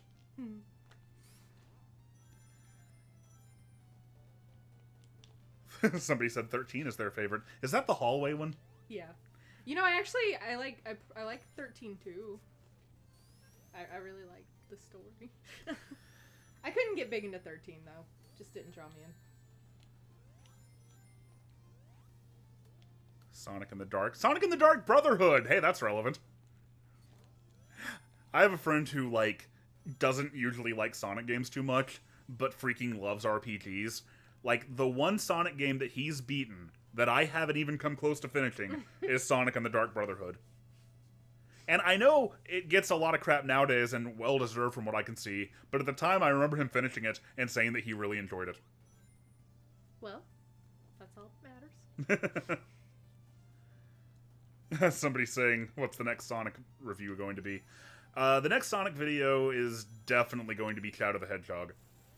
After that, like, whenever I do another Sonic season, I'll just keep going in chronological order, so, Sonic Unleashed would be next. I agree. 13... Well, if I'd have to say a game is underrated, I think 13-2 is kind of underrated. Was it kind of a case where people just didn't give it a chance after... Well, yeah. I can't really after the first game? Not that... I mean, 13 had a lot of good stuff about it. It didn't exactly gel with me, but I know it gelled with a lot of other people. But I like that Sarah was the main character, and... oh man, I forgot the other boy's name, but I really liked him. And I just thought the story was more interesting, but that's just me. Yeah.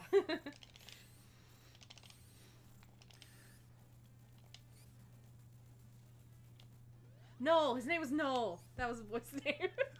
I liked him. Ooh! Balthazar's back! Thank you, man. What's the Sonic the Fighters? When's the Sonic the Fighters review? I mean, I guess I could do that as a bonus sometime. I would have talked about Sonic the Fighters back in the Sonic series, like, wrap-up videos, though. Way back then. Man, I haven't watched those videos in literally probably about 3 years.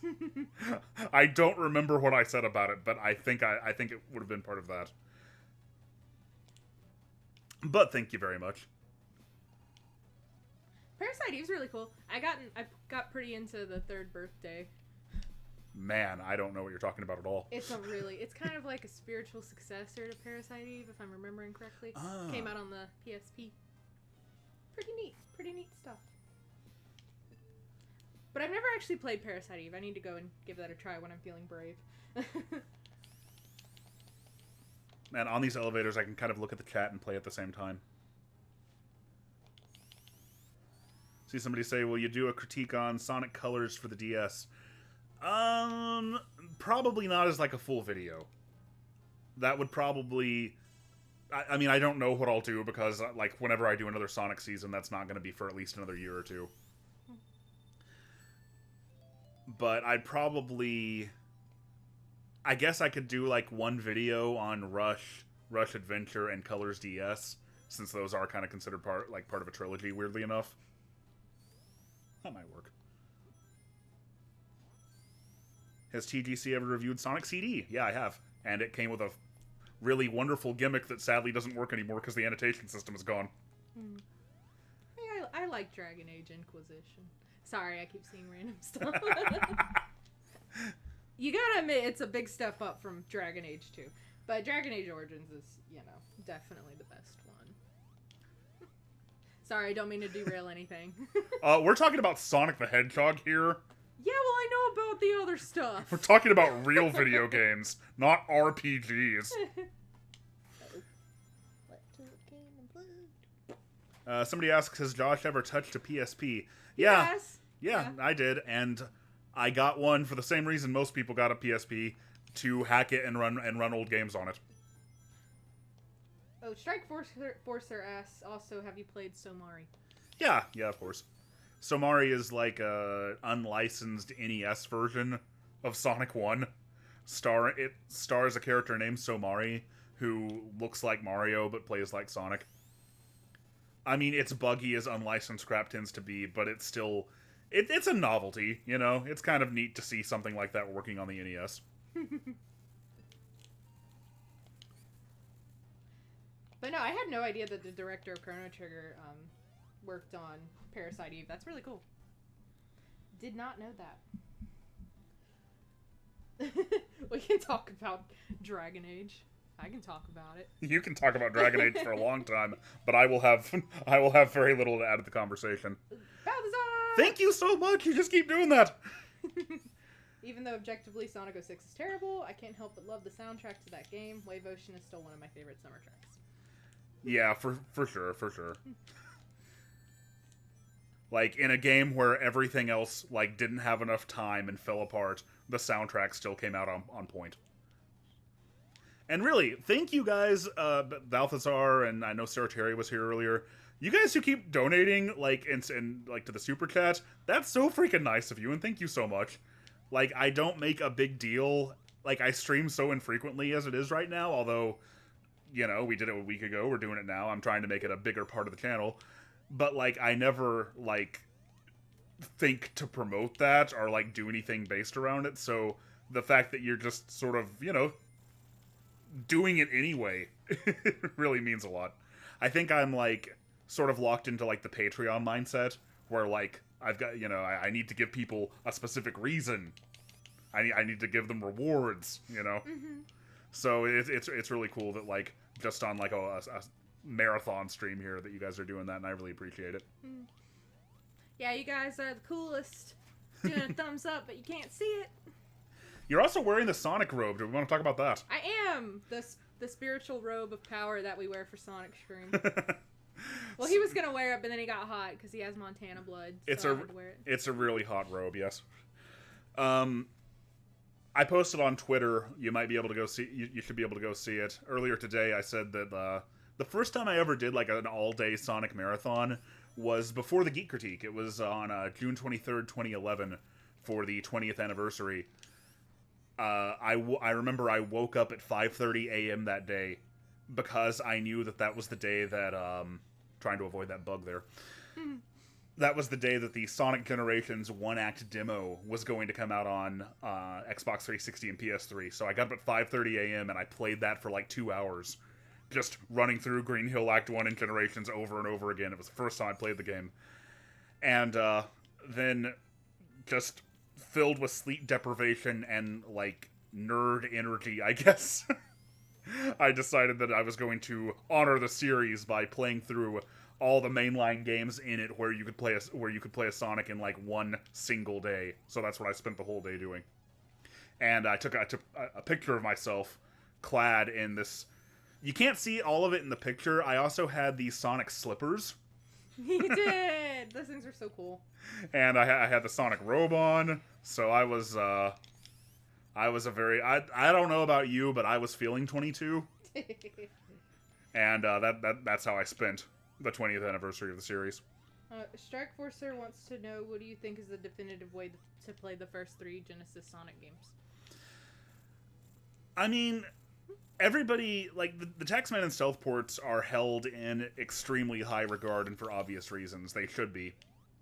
The problem is that aside from CG, none of them are on anything but mobile. And yeah, you can do, like, Android emulators, and that works fine. But I think the Genesis versions are just more accessible. I'd follow that up by saying that for me personally, as absolutely impressive and as robust and as cool as those ports are, they have very, very, very minor little physics differences because I think they're based more on the physics from Sonic 3 than they are Sonic 1 and 2, so they feel a little bit different to me. So for anybody else, I'd say if you can... if, like, Sonic CD, it's easy. It's just the Taxman and Stealth port. That would be true for Sonic 1 and 2 as well, except they're locked to mobile. I mean, that being said, I think mobile, because Sonic has such a simple control scheme, like, I can play the mobile versions, and, like, the controls don't really bother me.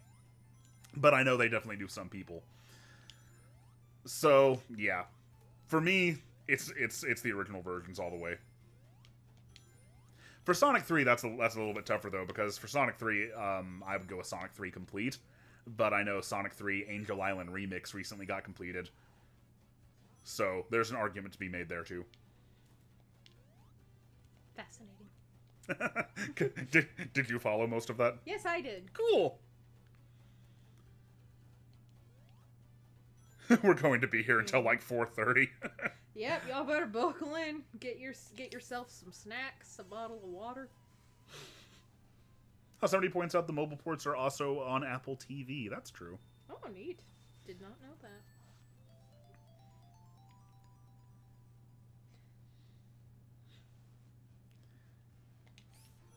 Oh man, we are gonna be here for the long haul, aren't we? Yeah, I've already pitched a tent. I started a bonfire. We're in our apartment. You don't. Why would you pitch a tent for? I mean, as long as you don't tell the apartment manager, we're gonna. Ooh, can we have s'mores? Yeah, we can have s'mores. Sweet. Oh, have you heard about Matthew Rondello says? Have you heard about Live Alive? It's a game by CT's director, which is similar in the way that it's a game which takes place over 7 time periods, but it's more anthology with a common thread. I've never heard of that, but that sounds interesting. I think I've heard of it before, but I don't know anything about it other than what you just said. That sounds really cool, though. I mean, all you gotta say is that it's like Chrono Trigger, and I'll be like, ooh, I'll look at that. Ooh, someone has a question for me. That's so exciting. Just Andre says, do you know the YouTuber Noah Caldwell-Gervais?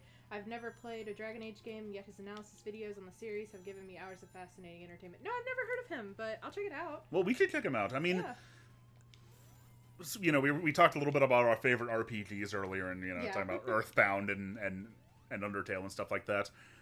Earthbound is always my go-to example. Well, that and Mario Sunshine, but Earthbound probably qualifies even more. Of a game that never gelled with me, like I play it and I get so bored after about 15 minutes and I've never been able to get into it. But I love watching videos on it because people are so freaking passionate about it. Like, I love the fandom that has been built up around the Mother series, even if it's not something that I can particularly share in myself. And I feel like, something like Dragon Age would be the same way because I've heard so many good things about Dragon Age, but Dragon Age is just a little more divisive. I mean, Dragon Age Origins is, like, legitimately good. Like, I love that game. And I can find a lot to like in Dragon Age 2, even though it's a big downgrade. But... Oh, someone wants my thoughts on Chrono Cross. Oh, okay. Yeah, and you said somebody else said they didn't know your name. It's Alicia. This is Alicia, my fiance. Yeah, if anyone has a question for me, feel free to throw it out there. I haven't played a lot of Chrono Cross. I think it's really cool. I think some of the lore stuff they did with Chrono Trigger is a little bit weird, but it's got pretty music and it's pretty fun. So I always remember that one being divisive. In high school, I knew a guy. I think his name was Brian. We were friends for only my senior year. Like, we didn't meet until that time.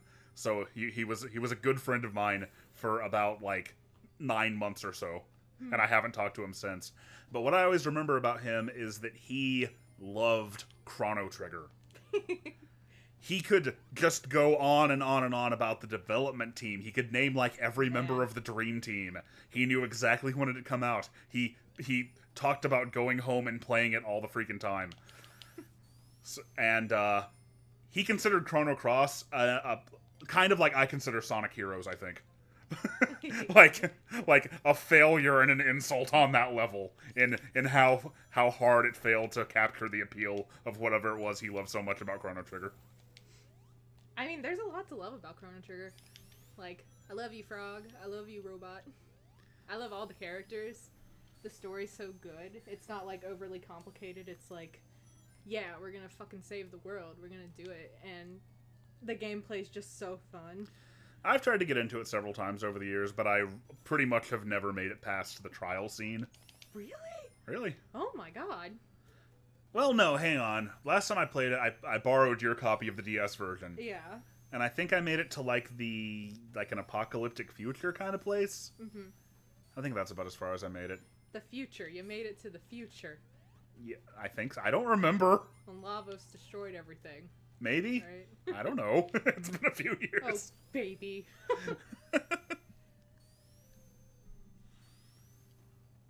No, that's it. Like, I don't think Chrono Cross is a bad game, but it's just Chrono Trigger's such a classic. Like, how do you ever follow up to that? It's kind of surprising, I guess, that they've never tried again. Yeah, I agree. But no, I'll definitely check out that Noah guy. Yeah, Apocalyptic Future is right after the trial. Mm-hmm. Okay, that's interesting. I've made it to, like, I've gotten Frog before. Yeah.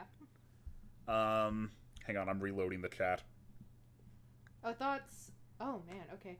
Eternal Sonata is like, it's fine. Like, it's got really beautiful visuals, and the story is just so strange. I can't help but think it's like endearing, but it's so bare bones. I just couldn't get into it that hard. Didn't we watch? Is that game that we watched that video on? Yeah, where it's you based play on like as, composers or something. Yeah, you play as Francis Chopin in his like dying dreams. Yeah, it's that really, looks hysterical. Really bizarre, but I mean, I enjoy a unique story for a game, but I couldn't get into it that hard. Random obscure RPG. Oh man. I mean, as far as RPG, I think everyone should check out. You should check out Lost Odyssey. It's not exactly obscure, but I don't think it gets enough credit, and I don't think enough people played it. Yeah, whenever people talk about name something obscure, I'm like, okay, I don't know how to judge what's obscure and what's not. Yeah, like I think, man, Lost Odyssey is such a good game. It has such a beautiful story that, man, had me freaking crying like a little baby. And I think the ring system and the combat's really fun. Like, you might even like that because you like timed hits. Yeah, if you want me to be more interested in your and it has like turn-based combat, put timed hits into it. That's a surefire way to do it. Yeah, and like you learn about the main character's memories through these like really beautiful little short stories that legit also had me crying, because some of them are really sad, but it's just all just good stuff, you know, good shit. It's such good shit! Such good shit! Wow! Roman Reigns! Man, if you get that, you're welcome. I'm grilling Josh on Chrono Trigger now. Yeah, that's a good point. Like, nothing is obscure on the internet. Yeah. Like, everyone's heard of everything. Like, usually when people ask me to name something obscure, like, I go to things that, like, I just played a long time ago. But then I'm like, but how obscure is this? Like Gunstar Heroes. There's probably plenty of people who've never heard of Gunstar Heroes. Mm-hmm. But then to other people, Gunstar Heroes is, like, one of the most famous, well-known games on the Genesis. So, it's hard to judge that kind of thing. Oh yeah, Lost Odyssey's really slow-paced. I get, like, if some people don't like that. But, you know. What's your opinion on Sonic R's soundtrack? Playing it at the wedding.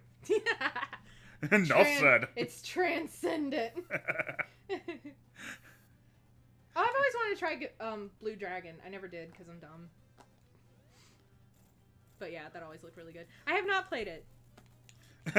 Somebody says my ears are too pure for two SH censor TS in 1 minute. Yeah, I said on the E3 stream, like, in my scripted videos, yeah, I'm not... I think using bad words in video game analysis videos is kind of overdone, to say the least. But on streams, I'm not gonna... I would not be able to stop Alicia from saying bad words anyway, so... Mm-hmm. It would be a fool's endeavor. Oh, I love Dark Cloud! I don't really know if Dark Cloud counts as obscure, but people should check that one out. Now, this is the point where, when I'm playing Sonic 2 for myself, I back out, go back to the title screen, go to the options menu, put in 1965-09-17, go to the level select, and go to Wing Fortress Zone. I typically, when I'm just doing it for myself, skip Metropolis and Sky Chase. Yeah. Metropolis because it's long and boring and it wears out its welcome after like one act. Sky Chase because it's basically just a cutscene. Oh, but I don't know if these count as obscure, but like pretty much any of the other Shin Megami Tensei RPGs, like Digital Devil Saga, even Devil Summoner, I like that one. Like, if you like anything Persona or Shin Megami Tensei, I'd say check those out. Oh, you want to talk about an underrated game, though. And you know where I'm going with this already, don't you? What? The original, the first Shin Megami Tensei game that came out in the US. Oh my god. And still the best one that doesn't get enough respect, Jack Brothers for the Virtual Boy. Why does... You guys... when's that guy gonna get into Smash Brothers, is all I'm saying. That was a Nintendo system, okay? I'd be good with Jack Frost for Smash. Virtual Boy needs more representation. I want the Virtual Boy itself to be in Smash Brothers. He's pretty much Atlus's, like, mascot, so why not? Skychase does have fantastic music, that's true. It's pretty unfair to call it just a cutscene, but, you know, there's no way to get it over with any faster. And as cool as, like, the biplane gameplay was, like, the first time I got there, after... literally at least hundreds of times through it, it's you know, yeah, it's not an impressive trick anymore. Oh, Klonoa is some good stuff though. I played Door to Phantom Isle a little bit. I need to get back to that, but it's so good. But I really love the ones on the Game Boy Advance. That's good shit. I see Cosmic Lycanroc. Woo, Jack Bro! Thank you for supporting my point of view. It's Sonic the Hedgehog and it's really rad. Those robots from Eggman are really bad. Asteron, Shell Crackers, and Slicers too. But with your help, our hero pulls through.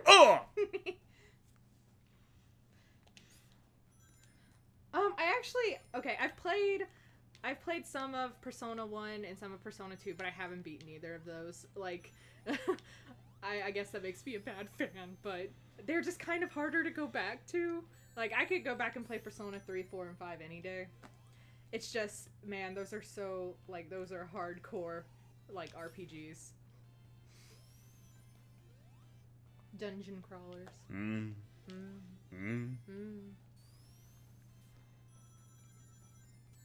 So, I haven't said this in a while. It's probably important information. Yes. As far as what games I'm actually going to be playing here on the stream today. I'm for sure I already did Sonic 1. Doing Sonic 2 now. I think I'm going to do CD. Definitely going to do Sonic 3 and Knuckles. Mm-hmm. I'll do at least one of the 2 adventure games. And I'll do Sonic Generations.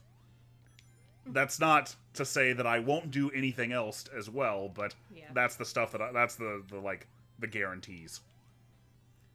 Oh, and Sonic Mania. I should probably do Sonic Mania. Yeah. I'm still thinking about this in terms of like my original 2011 marathon. Oh yeah, I mean Atlas acts like Persona 1 and 2 don't exist. Like, man, if you pay attention to like what they're all about, it's like Persona 4 is kind of the all-encompassing one. Holy shit. But yeah, I mean, I honestly haven't played a Shin Megami game whose story I didn't like. Like, they're all so unique and so weird.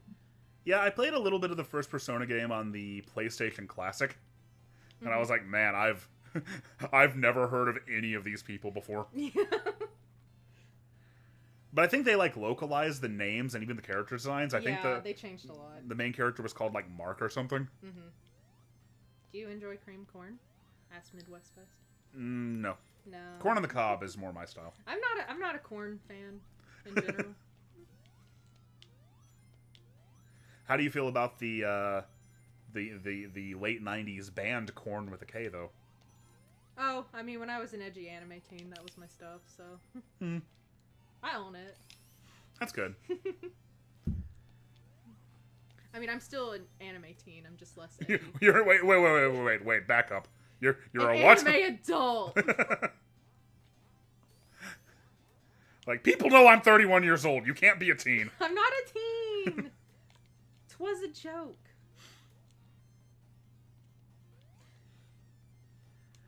What is your favorite underrated Sonic game? Mine's Shadow the Hedgehog. Mine is definitely Sonic R. As far as games that, like, most people don't like or enjoy at all. But I feel like that's also pretty common. Like, there is definitely a community of people who appreciate Sonic R more than they should, and they know it. Yeah. But yeah, I think it, like... Sorry, go on. Matthew Rondello keeps saying some interesting things. But yeah, I think it's Oh my really, God.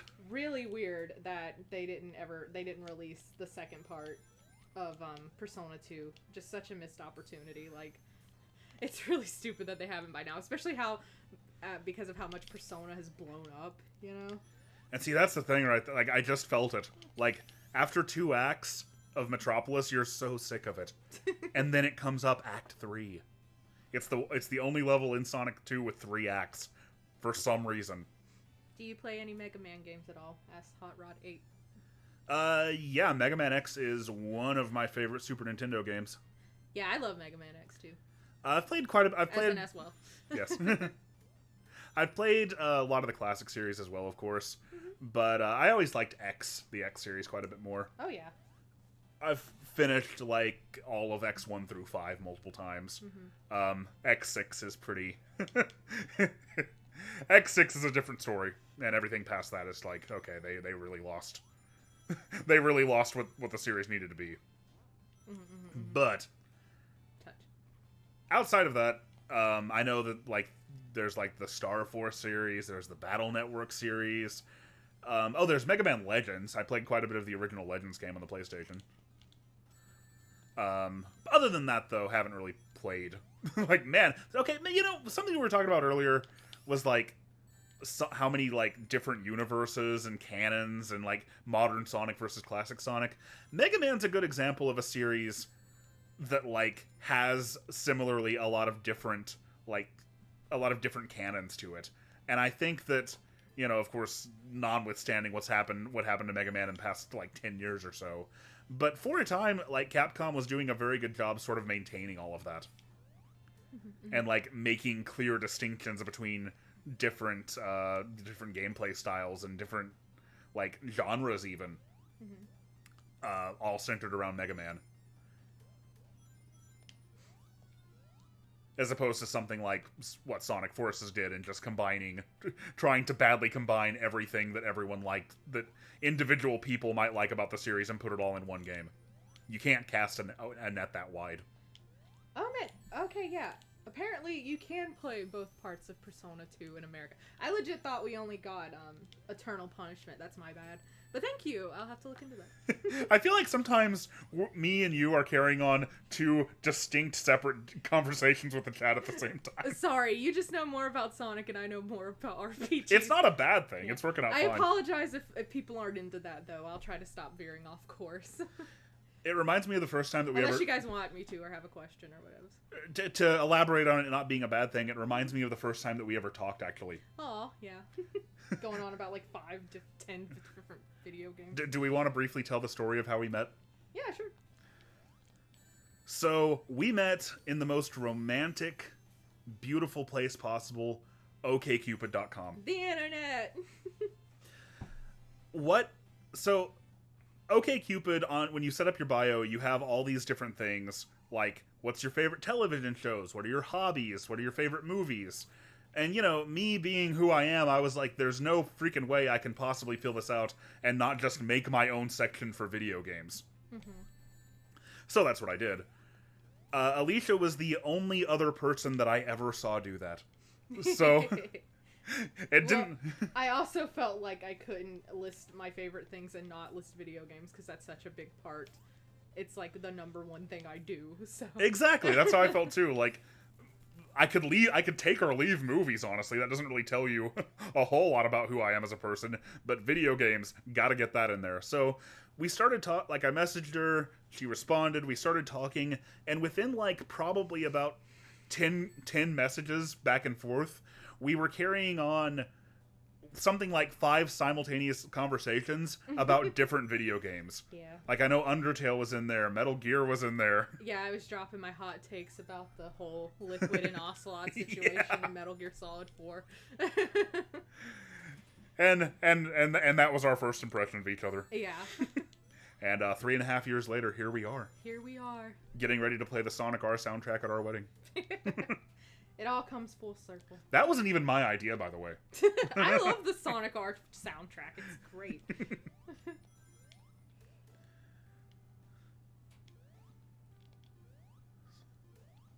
He said, hey, the obligatory interactive cutscene, yeah. Gotta love it. what I eventually started doing was just, like, trying to go through and get as many points as I could, like, trying to kill all the badniks. At one time, on the 360 version, I was trying to climb the leaderboard ranks by doing that. And I had it down pretty well, but I haven't done that in a long time.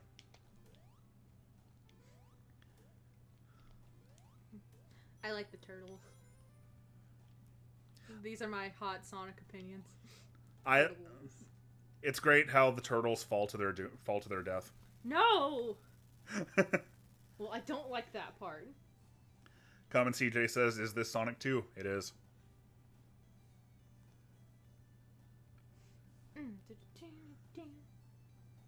Can actually look at the chat here for a second. Yeah. Do you have any plans on doing a video on the Sonic spin-offs of the Adventure era like you did the classic series? Not necessarily. Not, like, set in stone. I'd like to do it. The problem, I think, is that, like, what I know now about YouTube that I didn't know then is that something like that is a little bit of a different beast to promote. Like, that was, like, when I made the original classic Sonic series, that was back when I understood so little about YouTube that my thumbnails were all just a picture of the game's title screen with the words "The Geek Critique." Like, that was the draw. like, you've got to have and that's why, that's one of the biggest reasons that my channel, despite the quality of my videos even back then, I was very proud of them, and I still am for the most part. Yeah, you should be. They're good. But, like, that's one reason that my channel took as long as it did to get off the ground, really. Because, like, I just didn't understand how to promote myself. Or how to, like, have a hook for people who aren't already familiar with who I am and what I do. So, the problem with, like, a big compilation video like that is just, like, finding a good hook. And like, sort of, like, how do you promote that in like, a snappy way that fits in a thumbnail or fits in the title of a video? Thumbnails are hard. Like, Thumbnails are hard. Remember when I tried to make one? Did not go well. No. Yeah, I came in here, and she had Photoshop open, and it just said, "I do not know how to use Photoshop." But I did put a picture of Sonic on there. So, yeah, the thumbnails are hard, and that's why, as commenters often note, sometimes my thumbnails change. Because sometimes I'm like, I feel like this video could be doing better. I wonder if I could, give it a sexier thumbnail. Yeah, just slap boobs on everything, I mean, I could try that, but I feel like that wouldn't really be honest with... Aside from the Metroid Other M video. Well, yeah. That wouldn't really be honest with what my content's about. If not boobs, though, you can also use, boobs. I don't know why I said it like that. Boobs. You can also just slap over-the-top funny faces on everything. That's true. Like the big googly eyes and the arrows. Let's see. Looking at your thumbnails, I'd say Mario Kart is your first good one. Well, that's a little misleading because I actually went back in more recent years and changed a lot of the thumbnails. I think pretty much all of the thumbnails on my early videos are much more recent than the videos themselves are, aside from the N64 retrospective, because that was like my first real sort of geek critique video in this style, so I just left it as it was. Photoshop is evil. I don't really know how it works. Only TGC veterans will remember the MS Paint personas, exactly. Oh, I loved your little gremlins.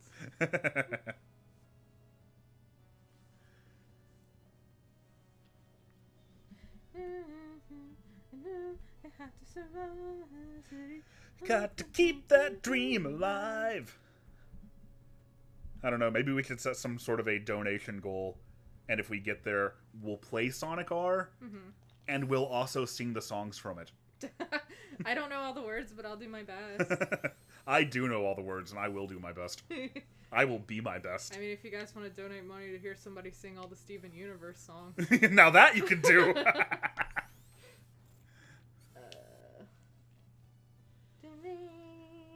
Somebody asked if I'm playing on a Mega SG. No, I'm playing on a RetroPie.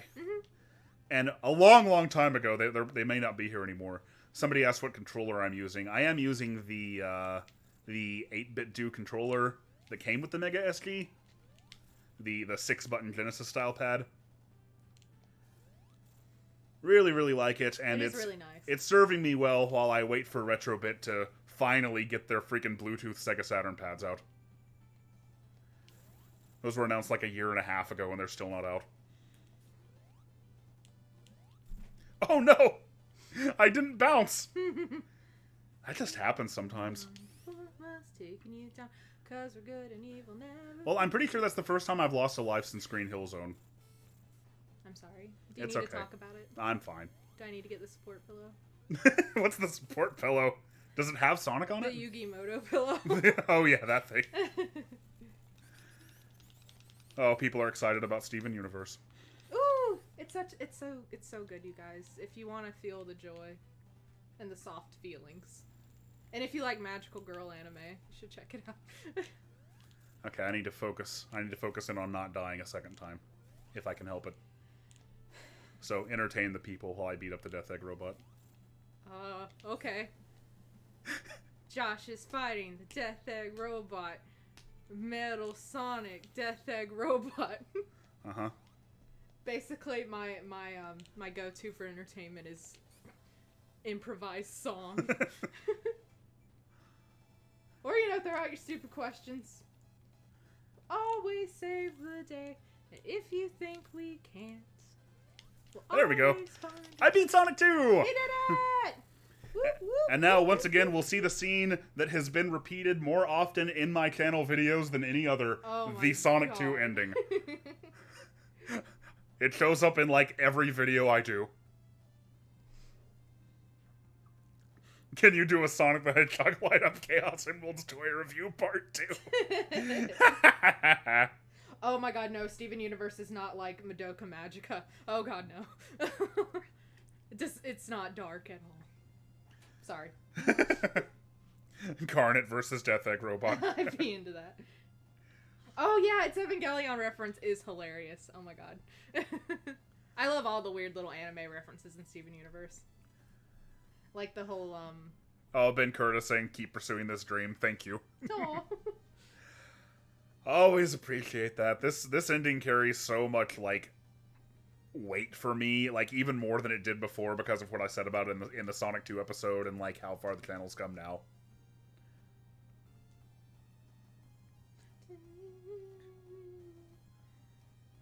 You guys feeling it?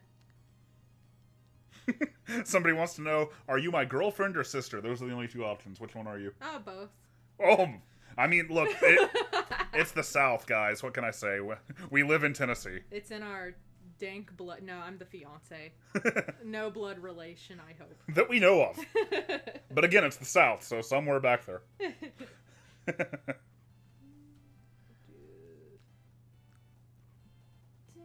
Why didn't you get the Chaos Emeralds, you cheapskate? Getting the Chaos Emeralds would require me to play the special stages. Mm-hmm. And then after that, I would just wreck the game of Supersonic. So, typically, okay, Sonic 3 is different because it has a save system, so I feel like there's like more permanence to it.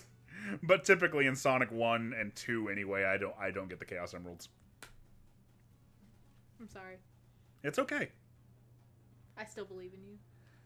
Alright, the chat is telling me that Sonic CD is supposed to be next.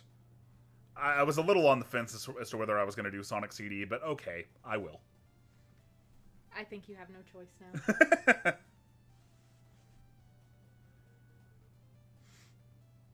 Yo, East Tennessee, baby! Yeah, that's us. Yep. I'm originally from South Carolina, though, so...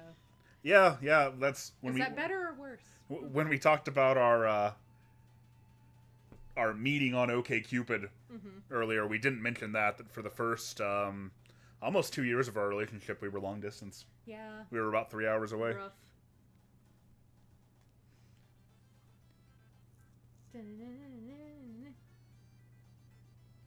Do the 2011 version. Yeah, okay.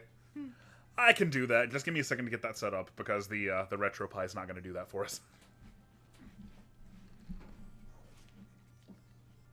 Question, are you doing the original versions or the Christian Whitehead version? It's supposed to be Kristen Whitehead. Sorry, I don't know. Don't make fun of people for typos. No, I literally didn't know if that was the name. I promise I wasn't making fun of you. Aw, yeah, she wouldn't. Trust me.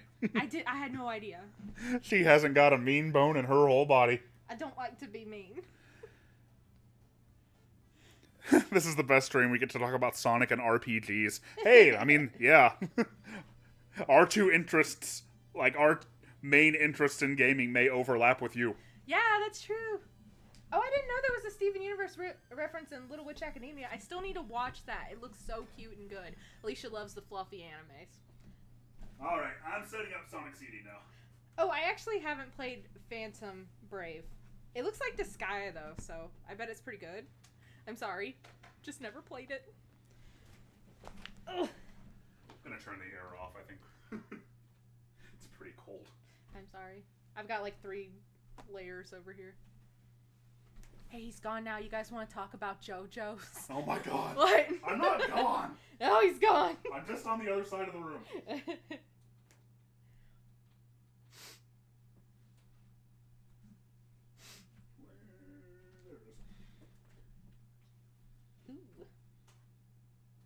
No, Little Witch Academia looks like my stuff. I really want to watch it. So good.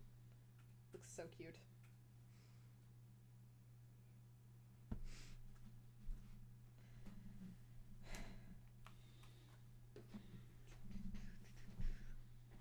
Everyone seems excited about Sonic CD. Well, good. No more JoJo. Oh, I'm gonna cry.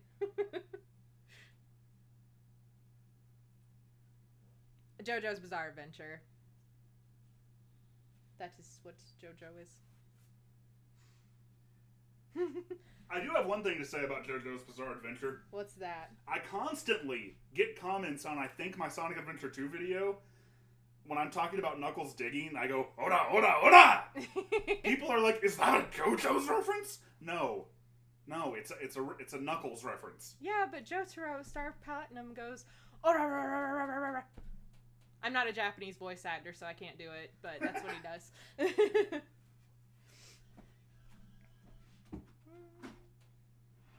Oh, is Sonic CD the one with the cute anime intro? Yes. Oh, that's adorable. Just make sure my controller's gonna work. Oh, okay. JoJo's Bizarre Adventure is like a very strange anime that's been going on since like the 80s. It's, oh god, like it's hard to define JoJo's because it's so many different things. Like the first one is a weird vampire Fist of the North Star rip-off battle manga, and then the second part is just insane, and then like, okay, so you get to part 4 and then all of a sudden it's like a murder mystery slice of life kind of thing. It's a lot of different things, but it's really good. Okay, I don't typically promote Super Chat because we stream so little. Mm-hmm. The first person to donate anything in Super Chat and say US or EU/JP. Basically, the first person to Super Chat and tell me which Sonic CD soundtrack they want, that's the one we'll go with. And go!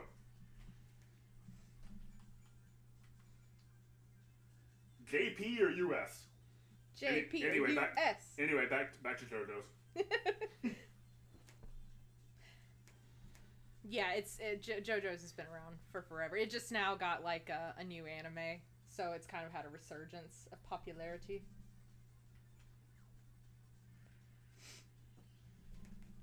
But yeah, but like each JoJo has like their own little thing. Like in part 4, Josuke goes Dora, and it's really cute.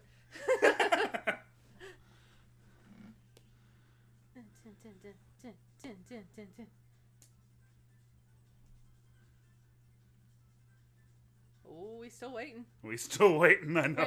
Waiting. I guess if no one wants to donate, that's fine too. That's totally fine. I could just... No pressure.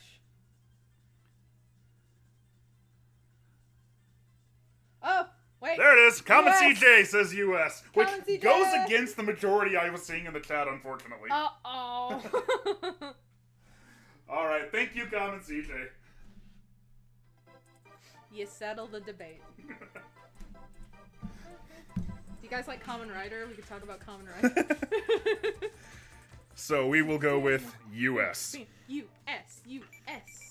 And since we're playing the Christian Whitehead version, the Taxman port, that is, I guess I should say that, like, I think when this version came out, it kind of gave me an opportunity to reevaluate my opinion on Sonic CD.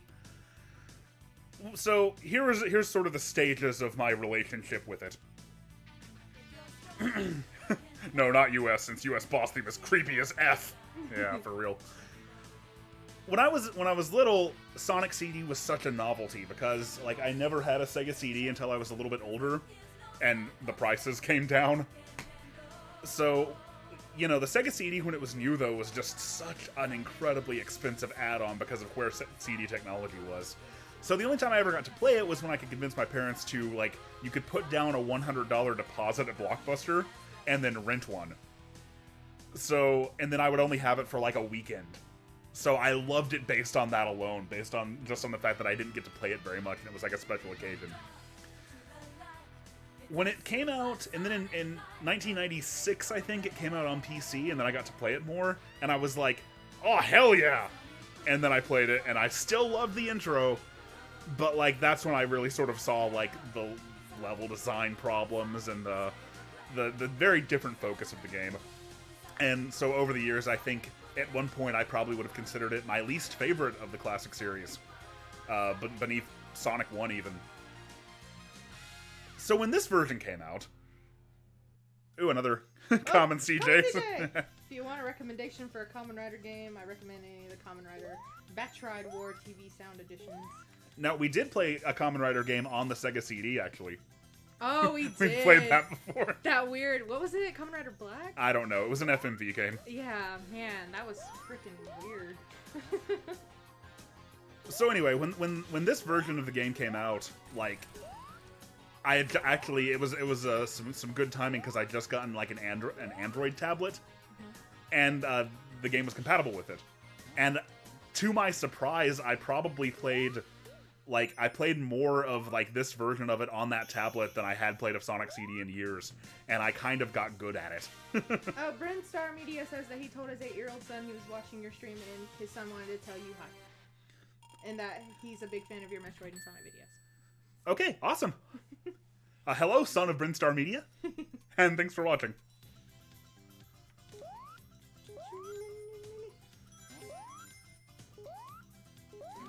Apparently, during the intro, somebody was saying that they just sang the Japanese intro. Oh. If that's what you need to do to get through, I understand. So, which Sonic CD soundtrack do you prefer? Or do you know enough to have a preference? Does this game have Toot Toot Sonic Warrior? The Japanese version does. Oh, then the Japanese one because it has Toot Toot Sonic Warrior. Fair enough. The English version has Sonic Boom. I mean, that's fine too, but come on, Toot Toot Sonic Warrior. Okay, but Sonic Boom was probably my favorite song when I was a kid. Aw. That's adorable. Oh, okay, I didn't get enough rings. Sonic CD, unlike 1 and 2, I sometimes do go for the time stones.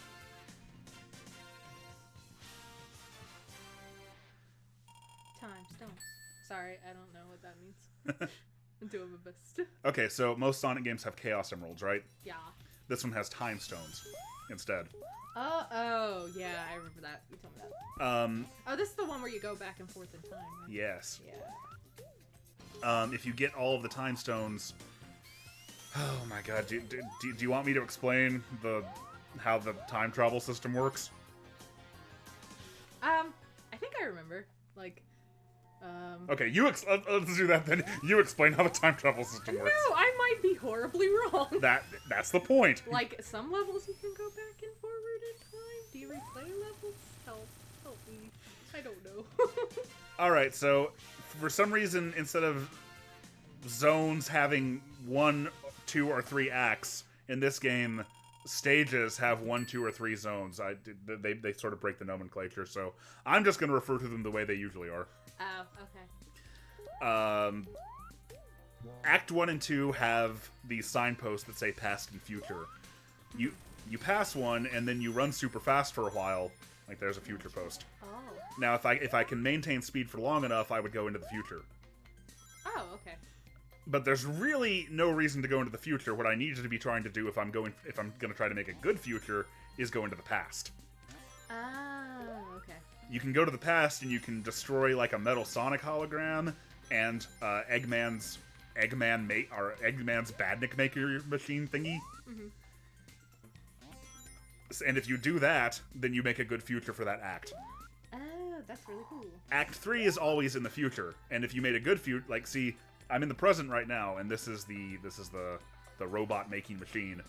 This is where it would be in the past. Oh. So I need to, if I was gonna try to do that, I would need to go to the past, destroy that, and then that alone would make a good future. The Metal Sonic holograms just add animals bouncing around. They're not actually necessary for good futures. Oh, okay. Hell yeah. So, here we go. Go into the past. Oh, Baldi G5 says, who's your favorite Badnik? My mind immediately goes to Coconuts from Sonic 2. But The monkey who hurt me? yeah, but My it God. might also just be because he was also a character in Adventures of Sonic the Hedgehog.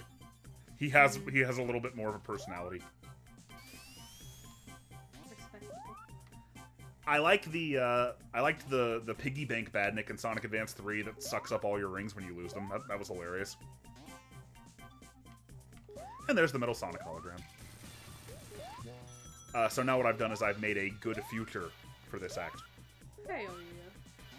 So if I go to the future twice, then I would be in the good future instead of the bad future. Anyway, all of that is like kind of. I mean, I've done.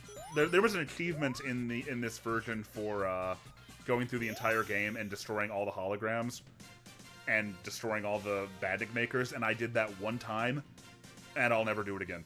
But I did it once. You can also make a good future and get the good ending just by collecting all the time stones, and that's how I always do it.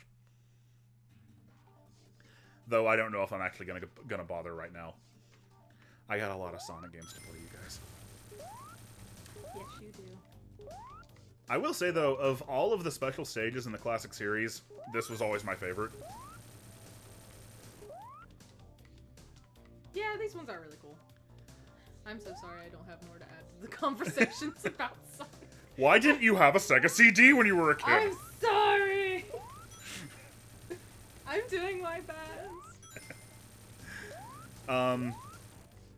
And I think it's because, like, the thing about special stages is that, like, they relied on, like, 3D hardware tricks and gimmicks and stuff. And Sonic CDs in particular were built out of things that only the Sega CD could do. This Mode 7-esque thing. So it just played a lot better because of that. And of course, here in the Taxman version, the fact that it's much smoother is much appreciated. Mm-hmm. It does look really good in this version. Somebody said they got the time stones and the robot machines. They got the perfect ending. Nice. Somebody, I see, Ben Man Nut is just singing Toot Toot Sonic Warrior. Yeah, because he knows how to live. If you like Toot Toot Sonic Warrior that much, maybe we could sing it. I know the words Toot Toot and Sonic and Warrior. Well, there's like a rap part, right? I could do that, and you could do that. and you could do the other part. I could do the other part. If that's something you'd like to see us do, then let us know. Or if that would just cause everybody to leave the stream, equally, let us know that too. We wouldn't want that to happen. Both choices are valid. There's really no wrong answer here. Bing, bing, bing, bing, bing. See, I'm like, man, do I want to go to the trouble of making a good future? And the answer is no, not really. Oh, baby. You're gonna make the people cry. I've gotten the bad endings in all the games I've played so far.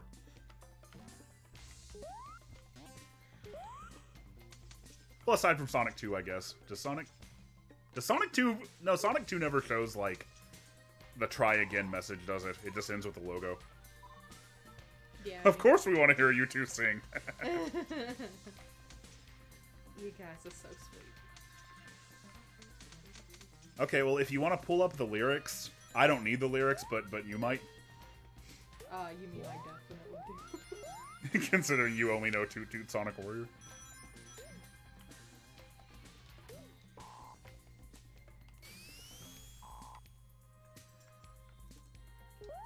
Common CJ says, do you guys have Super Cats, by the way? Thank you so much. Thank you. And also says, do you have any advice for beginner streamers like me? You know, as I've said before, as long as I've been doing the Geek Critique now, I stream very infrequently. Yeah, and I've never ever streamed until I started helping. Yeah, this is the second stream you've ever been on. Yeah. I mean, I think you just gotta have fun with it. Yeah, pretty much. If you're, like, I've often... This is something that I sort of use in making my videos, too, is that, like, if I would find something entertaining or interesting, then that's often, that's often how I decide, like, what I want in my scripts. Like, would it be interesting or enlightening or entertaining to me? In much the same way, I think if you're having a good time playing a game or having a conversation or, like, just... If you're having a good time streaming, then you'll probably have an audience that's having a pretty good time, too. Ooh, Matthew Rontillo asks, hey Josh, this is kind of random, but do you have any interest in Yakuza? Seems like your thing as a fan of Shinmu. I love Yakuza. Yeah, you've still played a lot more Yakuza than I have. Yeah, probably so. Oh, I get real weird about Yakuza.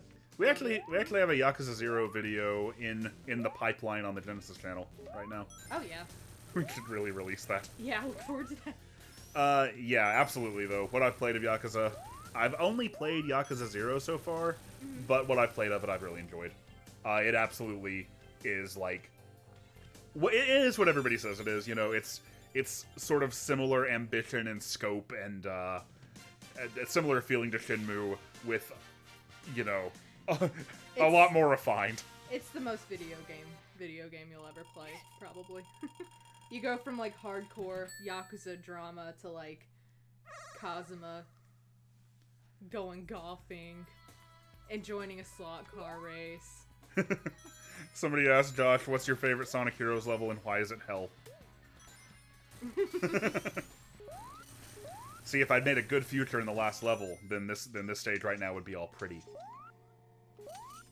Oh but, my. But I'm in the bad future. This isn't good.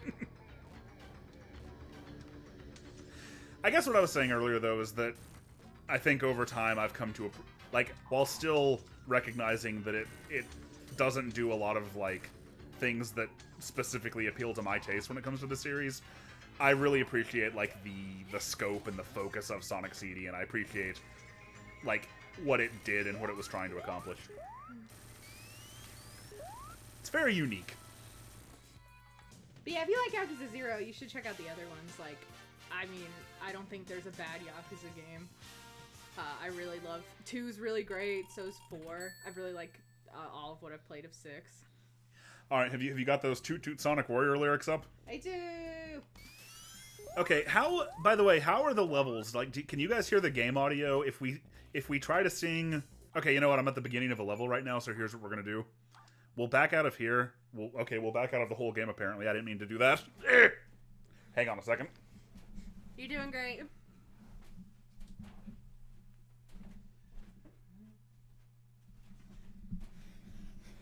The Taxman version, unfortunately, doesn't include lyrics in Toot Toot Sonic Warrior, so we're going to provide them. I think I've got it right here. Also, because of the fact that we have a microphone up, we can only kind of hear this, so if it gets really off, I'm sorry. Yeah. Also, this is going to be bad because I don't know the words. You have the words right there. Yeah, but, you know, just seeing them doesn't mean you know them. So, your first line's going to be right there. Everything before this is me. Okay. And then, that's me. Basically, whenever Toot Toot Sonic Warrior comes up, that's you. I can do that! And then you have more lines after that. I'll help you. I'll try to help you. This is going to be great. Alright, we've got to switch to the JP soundtrack. New game. Are you ready? I'm ready. I hope I'm ready too. You're so ready. If I get some words wrong, I'm sorry. Just want to put that out there. If I get every word wrong, sorry.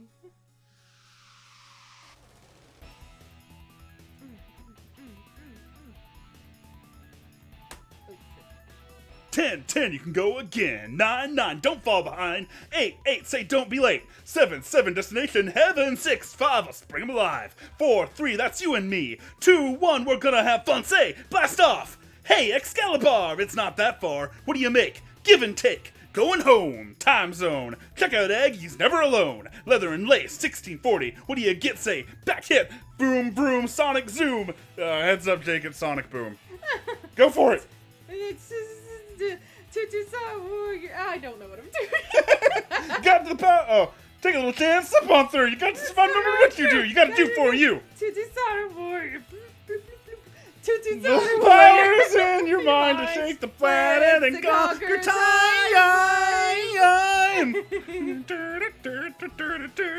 Toot Sonic Warrior, lost in space and time. Toot Sonic Warrior, forever in your mind. Nothing can survive the will to stay alive. 'Cause if you try, you can do anything. Take it. Toot Sonic Warrior always takes a chance. Toot Sonic Warrior Never says he can't. I'm sorry, I'm terrible. I hope you enjoyed that. Is this a cover? The greatest cover you'll ever hear. All right. Man. Oh, Common CJ. He just super chat. I challenge you to sing a Common Rider Forest theme song. Oh no. I can't do that at all. I appreciate the donation, of course, but I could like hum it for you a little bit. My dreams are large size, come on, switch on. That's about it. The only one I could do is something like 1, emergency, 2, Decorator. Okay, we gotta switch back to the US soundtrack now. Yeah. It's probably just because. I can't tell. Yeah, like I said, we have the volume down really, really, really low so that we don't get like an echo through the microphone. So we couldn't really hear the music that we were supposed to be singing with, which is a bit of a disadvantage. Beep, beep, beep, beep, beep, beep. Somebody said they just learned what Geek Critique Genesis is. Yeah, that's the old channel. It's linked on the main channel. It's been around forever. It was previously called TGC Classic because, like, at the very beginning of the channel, I started out. I was still in college at the time, and I didn't know how to use a video editor at all. So I kind of like figured all that stuff out by making Let's Play videos. Mm-hmm.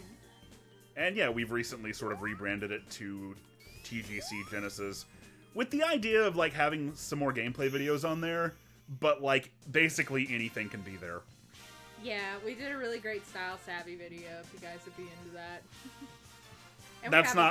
That's legit. It was really, really fun. It was really fun. Oh, come CJ, he back. He says there's a good Sonic Deck Ranger fanfic that's really good. Really? I would not have expected that. Right on. Oh, man. Oh, somebody admits that Title Tempest US is good. Ooh. I've said this on stream before. Typically, my joke answer whenever somebody, like, asks me which soundtrack I prefer is I prefer whichever one you personally picked when you watch my Sonic CD video. That's my favorite one. In reality, yeah, I like both soundtracks just fine.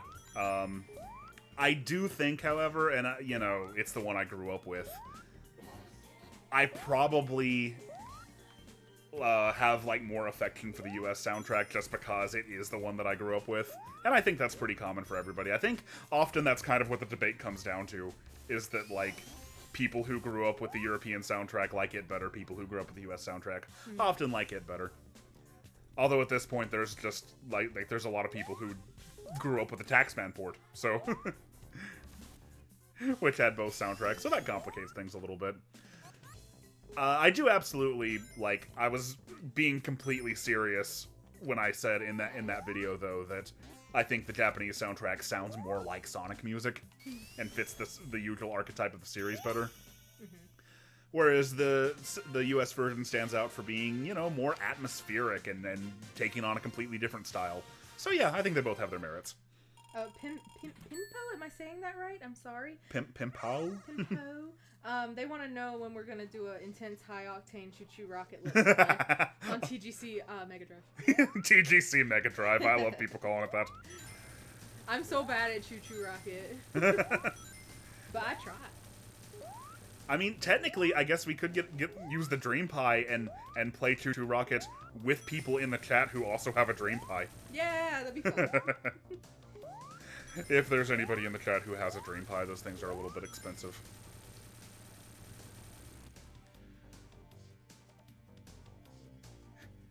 I just love people keep singing like Sonic R themes. Yeah, me too. Yeah, exactly. US is more atmospheric. Japan is more like classic Sonic. I think they're both good in their own way. I think a long time ago... a long time ago, I sort of set up on an emulator, like... You had to use, like, MP3 files or something, so I just, like, picked whichever one I liked best for each stage on a stage-by-stage basis. And for the most part, I did usually fall on the side of the US soundtrack. But it makes sense, you know, it's what I grew up with. I do think Metallic Madness US gets a lot of undeserved hate. I freaking love that song. But, you know, I have very specific emotions tied to it. Like, I remember getting there for the first time, like, probably the third time I'd rented a Sega CD, and just how freaking intense that music made it. Oh, Baldy G5 wants to know who's your Sega All-Stars Racing name. Ages, probably. I like playing his beat, because I love Jet Set Radio. Either Sonic or Ages, anyway. I mean, you know, Ages is usually the last character you unlock. I will say that, on the PC version of Transformed, I made it a point to not unlock Danica Patrick. Yeah, you always do. You unlock her in the story mode, and I was just like, no, we're just not gonna complete that challenge. Yeah, of all the strange character product placement you can do. It'd be like Jeff Gordon being in Smash Brothers. Yeah, imagine. Or no, okay, I get it. Danica Patrick is at least a racer. So it'd be like Chuck Norris being in Smash Brothers. There we go. That's a more apt comparison. Yeah, okay. Well, Dylan Yoshi says that he's surprised that you don't know JoJo because the fighting game on the Dreamcast is a gem.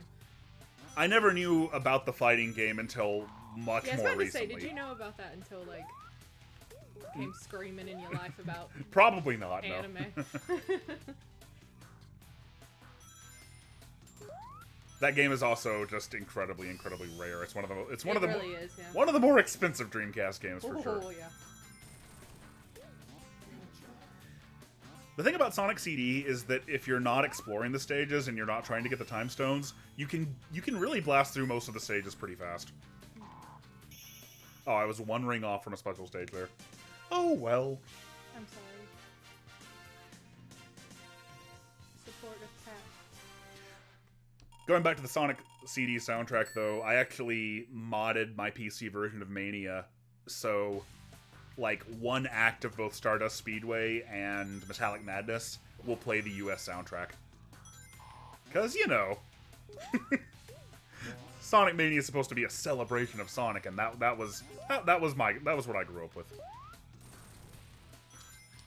So I thought it was appropriate to, like, have one remix for the US and one for the original soundtrack. But I know Taxman anyway for sure is very partial to the original soundtrack, which makes sense. Actually, like, until very, very late in this game's development, the port, it wasn't known whether it was even going to include the US soundtrack. Like, I remember there had to be like a big push for it.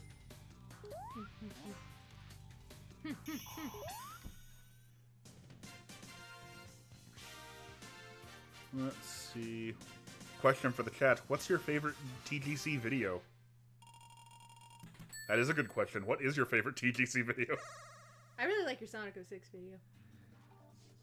The ones that I'm the happiest with. I mean, I love all your videos, but you know. Well, thank you. No problem. Even that horrible Kovar part in Metroid Fusion. Oh man, wow. I It's hard, but yeah. You just gotta turn the I'm video off joking. at that point. I'm joking. My videos that I'm probably the happiest with or the most proud of are the Dreamcast episode and, yeah, Sonic 06. Because I think in both cases I kind of... Like, I had a very good idea of, like, what I was... Of, like, sort of the tone that I was trying to evoke and, like, what I was trying to say with both of them. Mm-hmm. And, like, it was something that only, like, somebody with my specific, like, fandom and, like, experience in gaming, like, could have really articulated the way I did. So, yeah, I'm really happy with both of those. Somebody says, the Dreamcast video, Metroid Prime. Well, thank you very much. That means a lot, too. Thank you. For you. Oh, Common CJ says... Thank you very much. Thank you. He says, my faves are the Metroid and Sonic videos. Let's see, Dreamcast or something. Again, like, so somebody earlier said Metroid Prime, and now I see Big Lover says Dreamcast or Sonic Heroes. It means a lot, I think, when people say that they enjoyed, like, my videos like Metroid Prime and like Sonic Heroes, because I'm taking games that some people really, really love, especially in the case of Metroid Prime, and giving my my take on them that's probably against the majority. So I always appreciate, like, knowing that, like, I was able to articulate that well and explain my position well. Oh, JDU93, Super Chat, thank you so much. He says, what are your thoughts on the Toy Story games? Oh crap. I'm trying to look at the chat and fight this boss at the same time. The one that I really played a lot of was Toy Story on the Genesis, which was... Yeah, you really like that one. I do. I really like a lot of the Disney games on the Genesis. Yeah, they were pretty quality. It's like, it was made by... Oh no, what's his name? Oh no, what is his name? The nice British man. The nice British man with a YouTube channel. Yeah. It's developed... Traveler's Tales. That's the company, anyway. Yeah, that one's great. Toy Story 2 was neat because you got to play as Buzz Lightyear, which is what it was weird that Buzz was always the cooler toy, and yet in the first Toy Story game you played as Woody. You don't want to be in the way when my laser goes off. You don't want to be on the way. Oh, is it John Burton? Yeah, John Burton. Yeah. You guys should check out his YouTube channel. It's really good. For sure, a lot of good stuff. He was also, like, I think the lead programmer on Sonic 3D Blast and Sonic R, and has, like, lots of really cool videos going into, like, how those games were made. Let's see. And yeah, I saw somebody say, like, ooh. I always forget that shortcut's there. I saw somebody say that they liked the Donkey Kong Country videos. Yeah, that was probably the series, like, where I really came into my own, I think. As, like, where my channel really started to have, like a consistent focus, kind of. Because with the Sonic series, I was still sort of getting my feet wet, Mm-hmm.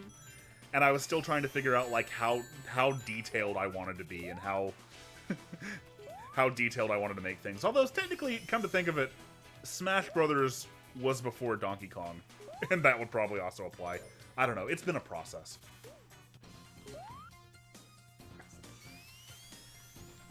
But, like, it's interesting, for example, if you go back and watch Donkey Kong Country 1, like, I'm barely in that video, and what I mean is, I'm mostly talking about the history of the game, and, like, I'm not really talking too much about my personal experiences with it. And then Donkey Kong Country 2 is kind of the opposite, because that game, like, meant so much to me. And so I go into it, like, I guess what I'm saying is, it took me a while to figure out how to strike that kind of balance.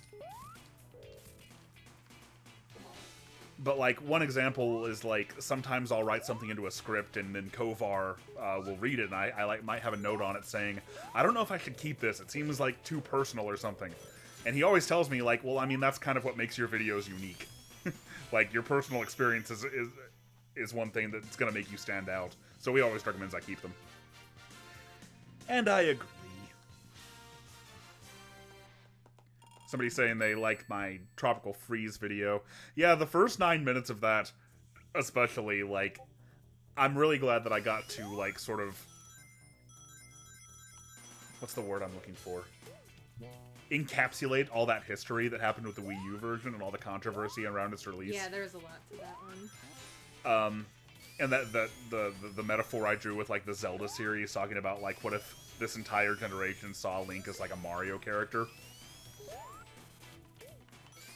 That was all really, really fun. Yeah, that was a really good video. It's talking about like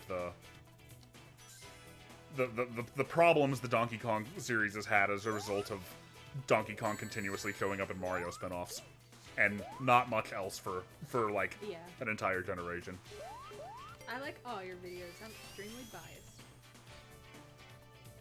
If I was gonna say what my worst video probably is, it's probably still PlayStation Vita. Oh, really? Yeah, I mean, look, that was one of my first videos, though. I don't, like... I'm not holding it against myself, but, like... It just... Pretty much all of it... all it is just me talking about my own very personal experience with owning a Vita for, like, a week. I mean, it's okay. It's just, like... I didn't really give the system a lot of credit for, like... what it could be for anybody besides me. I don't think it's a very...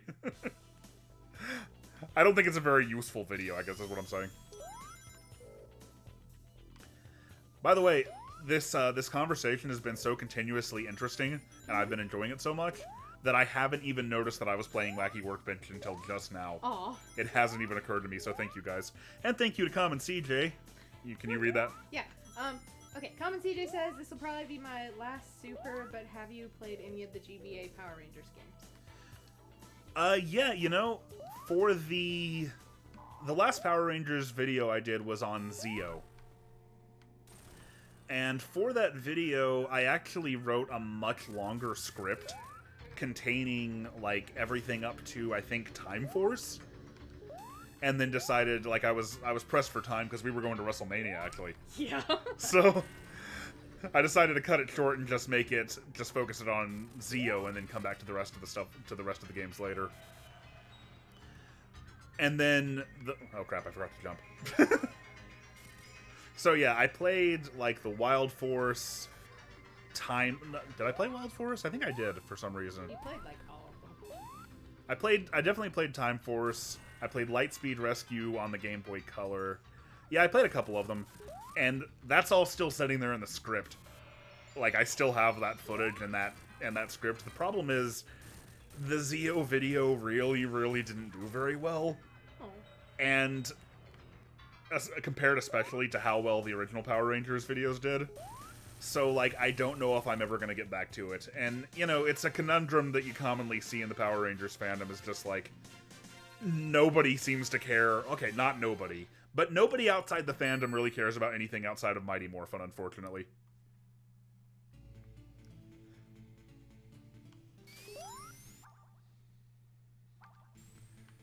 I think after we finish Sonic CD, we're probably going to take a food break. Mm-hmm. I'm getting pretty hungry.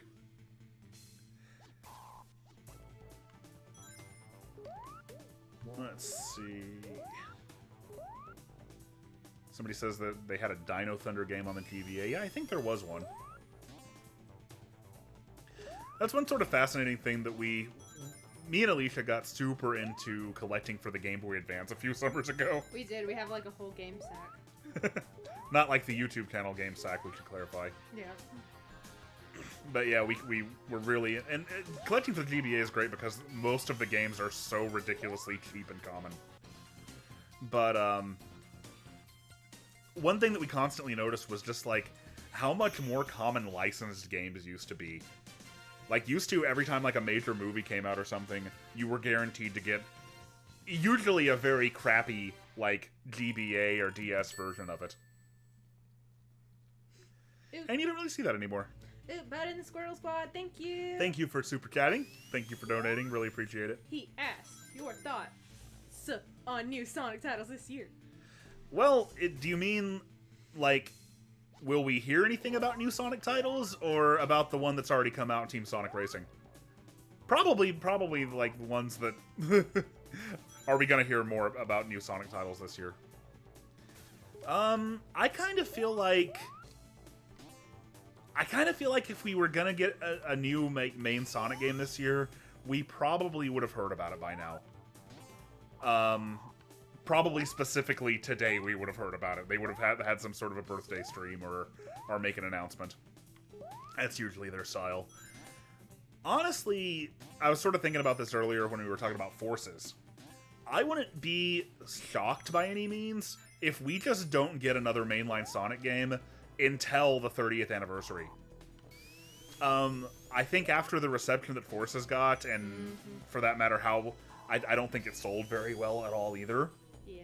I think it would be pretty sensible for Sega to do two things. One, put the mainline series on the back burner for a while and let people miss it a little bit.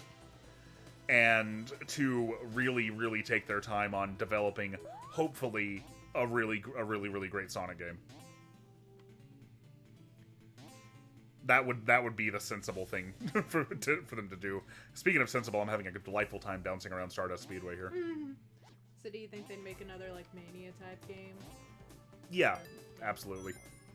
No, but what I'm talking about for the 30th anniversary, I don't think the 30th anniversary will just be a Mania-type game. I think there's going to be, like, a proper 3D Sonic game.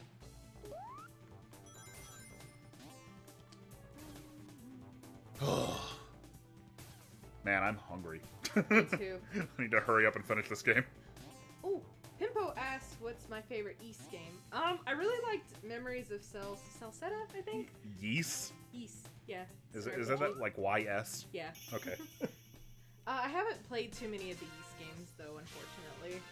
But I really like Memories of Celceta. That's a really fun game. If I'm saying that right, I'm sorry. I mean, if anybody owns a Vita still, you know.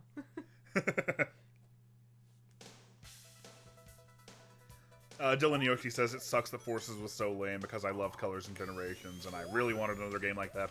Couldn't have said it any better myself, man.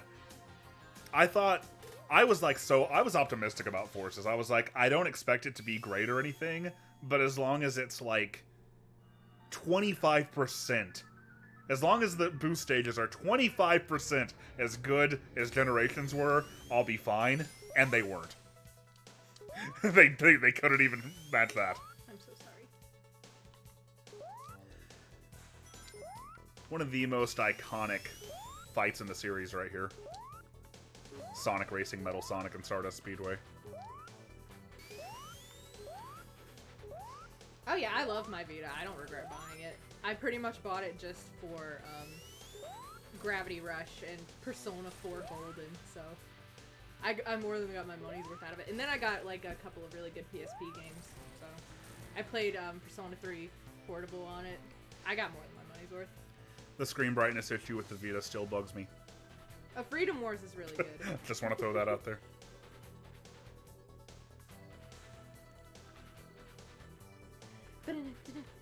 Somebody said Mania 2 would be amazing with all original stages. I doubt they'd call it Mania 2, especially if they were taking it that way, but yeah. That being said, I think that in my opinion, the amount of derision that some people throw on the returning stages in Sonic Mania is a little overblown. I think that with the exception of Hydro City Act 2, the stages do a lot to differentiate themselves. So, and plus, you know, like, I love every single original level in that game. I love every level in that game, and it was really, like, a treat to see, like, stages like Lava Reef come back. And get remixes, and get new paths, and get new gimmicks. So, much like I didn't mind, like, stages being remade in Sonic Generations, I didn't mind it at all in, Oh, okay. Yeah, speaking of Mania, you probably know what I did there. I hit that thing and stood there waiting for it to send me into the background. But that's not how it works here. It's kind of something I'm noticing here is that it's been, because Sonic Mania is like on everything modern and is so accessible, it's kind of been a while since I've played this game in particular in its original form. Like an unusually long amount of time since I've actually just played Sonic CD itself. This is the last level, by the way. Since I know we're hungry. There is no last level. I'll be fine if Sega makes another classic game. Somebody in the chat says, just no more Green Hill. Yeah, agreed. Oh my god. No, they're gonna do it. Like, even if Sonic Mania 2 came out, if it and followed the same format Yeah. and like brought back a bunch of classic stages, I bet it would still somehow have Green Hill in it. Oh, Dylan Yoshi, on your hot take, there are, mostly there's some story stuff about Persona 4 Golden. I don't want to, like, get into spoilery territory that I wasn't a big fan of. So I can see where you're coming from with the original release Persona 4 being better. Because, yeah, there was some stuff that rubbed me the wrong way about Golden, but I still enjoyed it. I still go back and play it. Now, as much as we're trashing Forces, we should note that it kind of is the game that unifies these continuous conversations we've been having, because of course you can make your avatar dress up in a Persona outfit. You can! See, our two loves come together. I'm still confused as to why you haven't played Forces because of that. I tried playing Forces, like... You did? I don't Yeah, remember. once. Okay. I made a super cool character. And, I mean, you kind of just go forward a lot, and that's the game. Well, I mean, look. Oh, yeah, it had to do with Marie. You guys got it. Sorry. Persona. Continue. Okay. Oh, I'm trying to take the shortcut. I keep screwing it up though. There we go.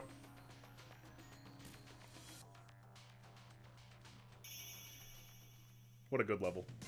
Excellent. Oh, I completely skipped all the like laser gimmicks in this stage though, where like Sonic becomes little. Yeah. We'll see him later in Sonic Mania though. That sounds cute. I want to make him be little. Sonic Mania with Bridge Zone, or a Sonic Generation sequel with Bridge Zone. I'll take them both, honestly. If Bridge Zone was like give Green Hill a rest and give Bridge Zone the spotlight, Sega. I like bridges. Put Bridge Zone in Persona 5, why not? Oh, why not? Oh crap. Nope, I'm fine. Still in it. Still in it. Yeah. That's like the one bottomless pit in the game right there. Now I'm actually on the last level. You've got this. You and Sonic are one. Use me, Sonic! Use me! Take my body and my soul as tools in your fight against evil!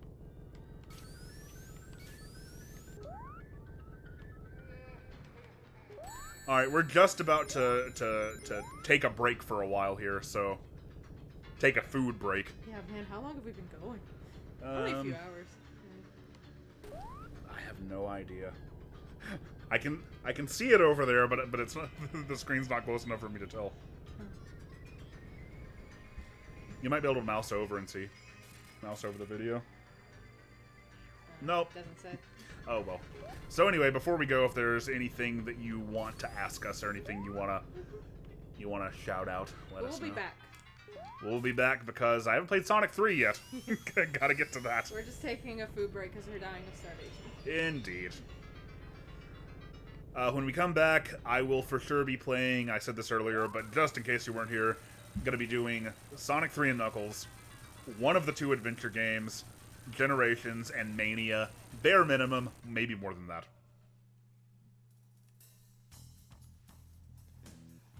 Diabolical traps, more like cheap shortcuts. Am I not playing an FPS? Are you guys not getting 60 FPS? Oh no. Oh, it looks like they're not. Oh, Okay, I'll look into that.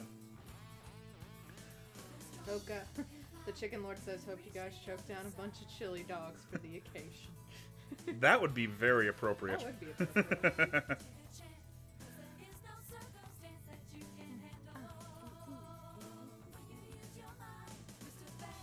Oh, Long's Adventure wants to know if you've read the new Sonic comics.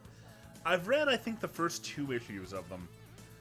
They're very, very good, of course, but I'm also just still sad that, like, after all these years, like, the Freedom Fighter continuity is no more. That is a shame.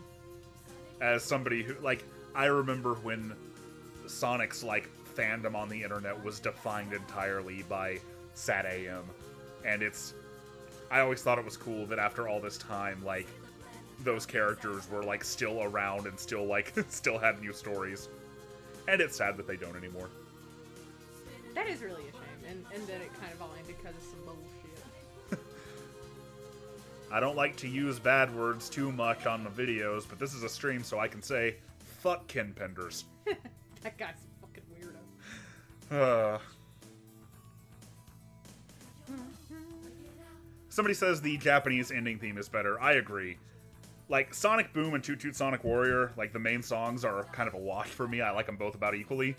But yeah, Cosmic Eternity is absolutely a better ending theme. I agree. Somebody suggests I should stream Sonic Shuffle. Oh, man. You know, I think the first time I ever did this for the Geek Critique, somebody actually set up, like, a petition that I needed to play Sonic Shuffle for the stream.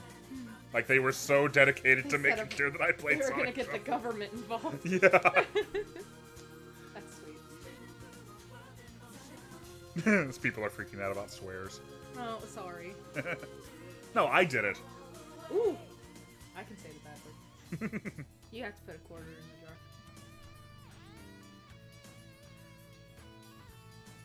Oh, somebody wants to talk about R2. Okay, you saw that little animation there. The one where Sonic, like, ends up, like, avoiding this, like, chomper-looking badnik. That's rumored to be a scrapped level from Sonic CD, because all the other little animations match a level that's in there, but it's called R2 because if you look at the CD's file structure, like, every level... Weirdly, Sonic CD is structured strangely because, like, basically every level is almost a game unto itself. Like, as far as I understand, the engine and everything is in individual folders that represent each level, and there's an R2 folder that's just not, that's like empty. I'm probably getting a lot of that wrong. Somebody can correct me. I also see somebody who says they don't know who Ken Penders is. Chat, you can handle that. We've got to go get some food. Oh my We're god, dying. I'm dying. So, we'll be back later. Thanks for watching. Thanks especially to, like I said earlier, all of you guys who are super chatting. That's, Yeah, you guys are the best. Wait, we do not go into this expecting that, and we really appreciate it. Sorry if I kind of diverted the chat more than you guys would have liked, but I like talking about RPGs. If you guys want to keep doing that when we get back, feel free to throw me your questions. Alright, we'll be back before too long.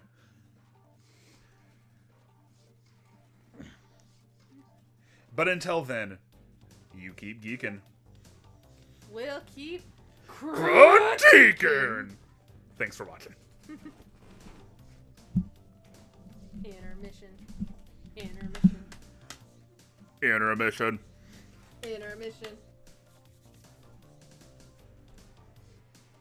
We've been going for 3 hours, by the way. Are you serious? Yeah. Oh, man. Oh, man, I can't feel either of my legs.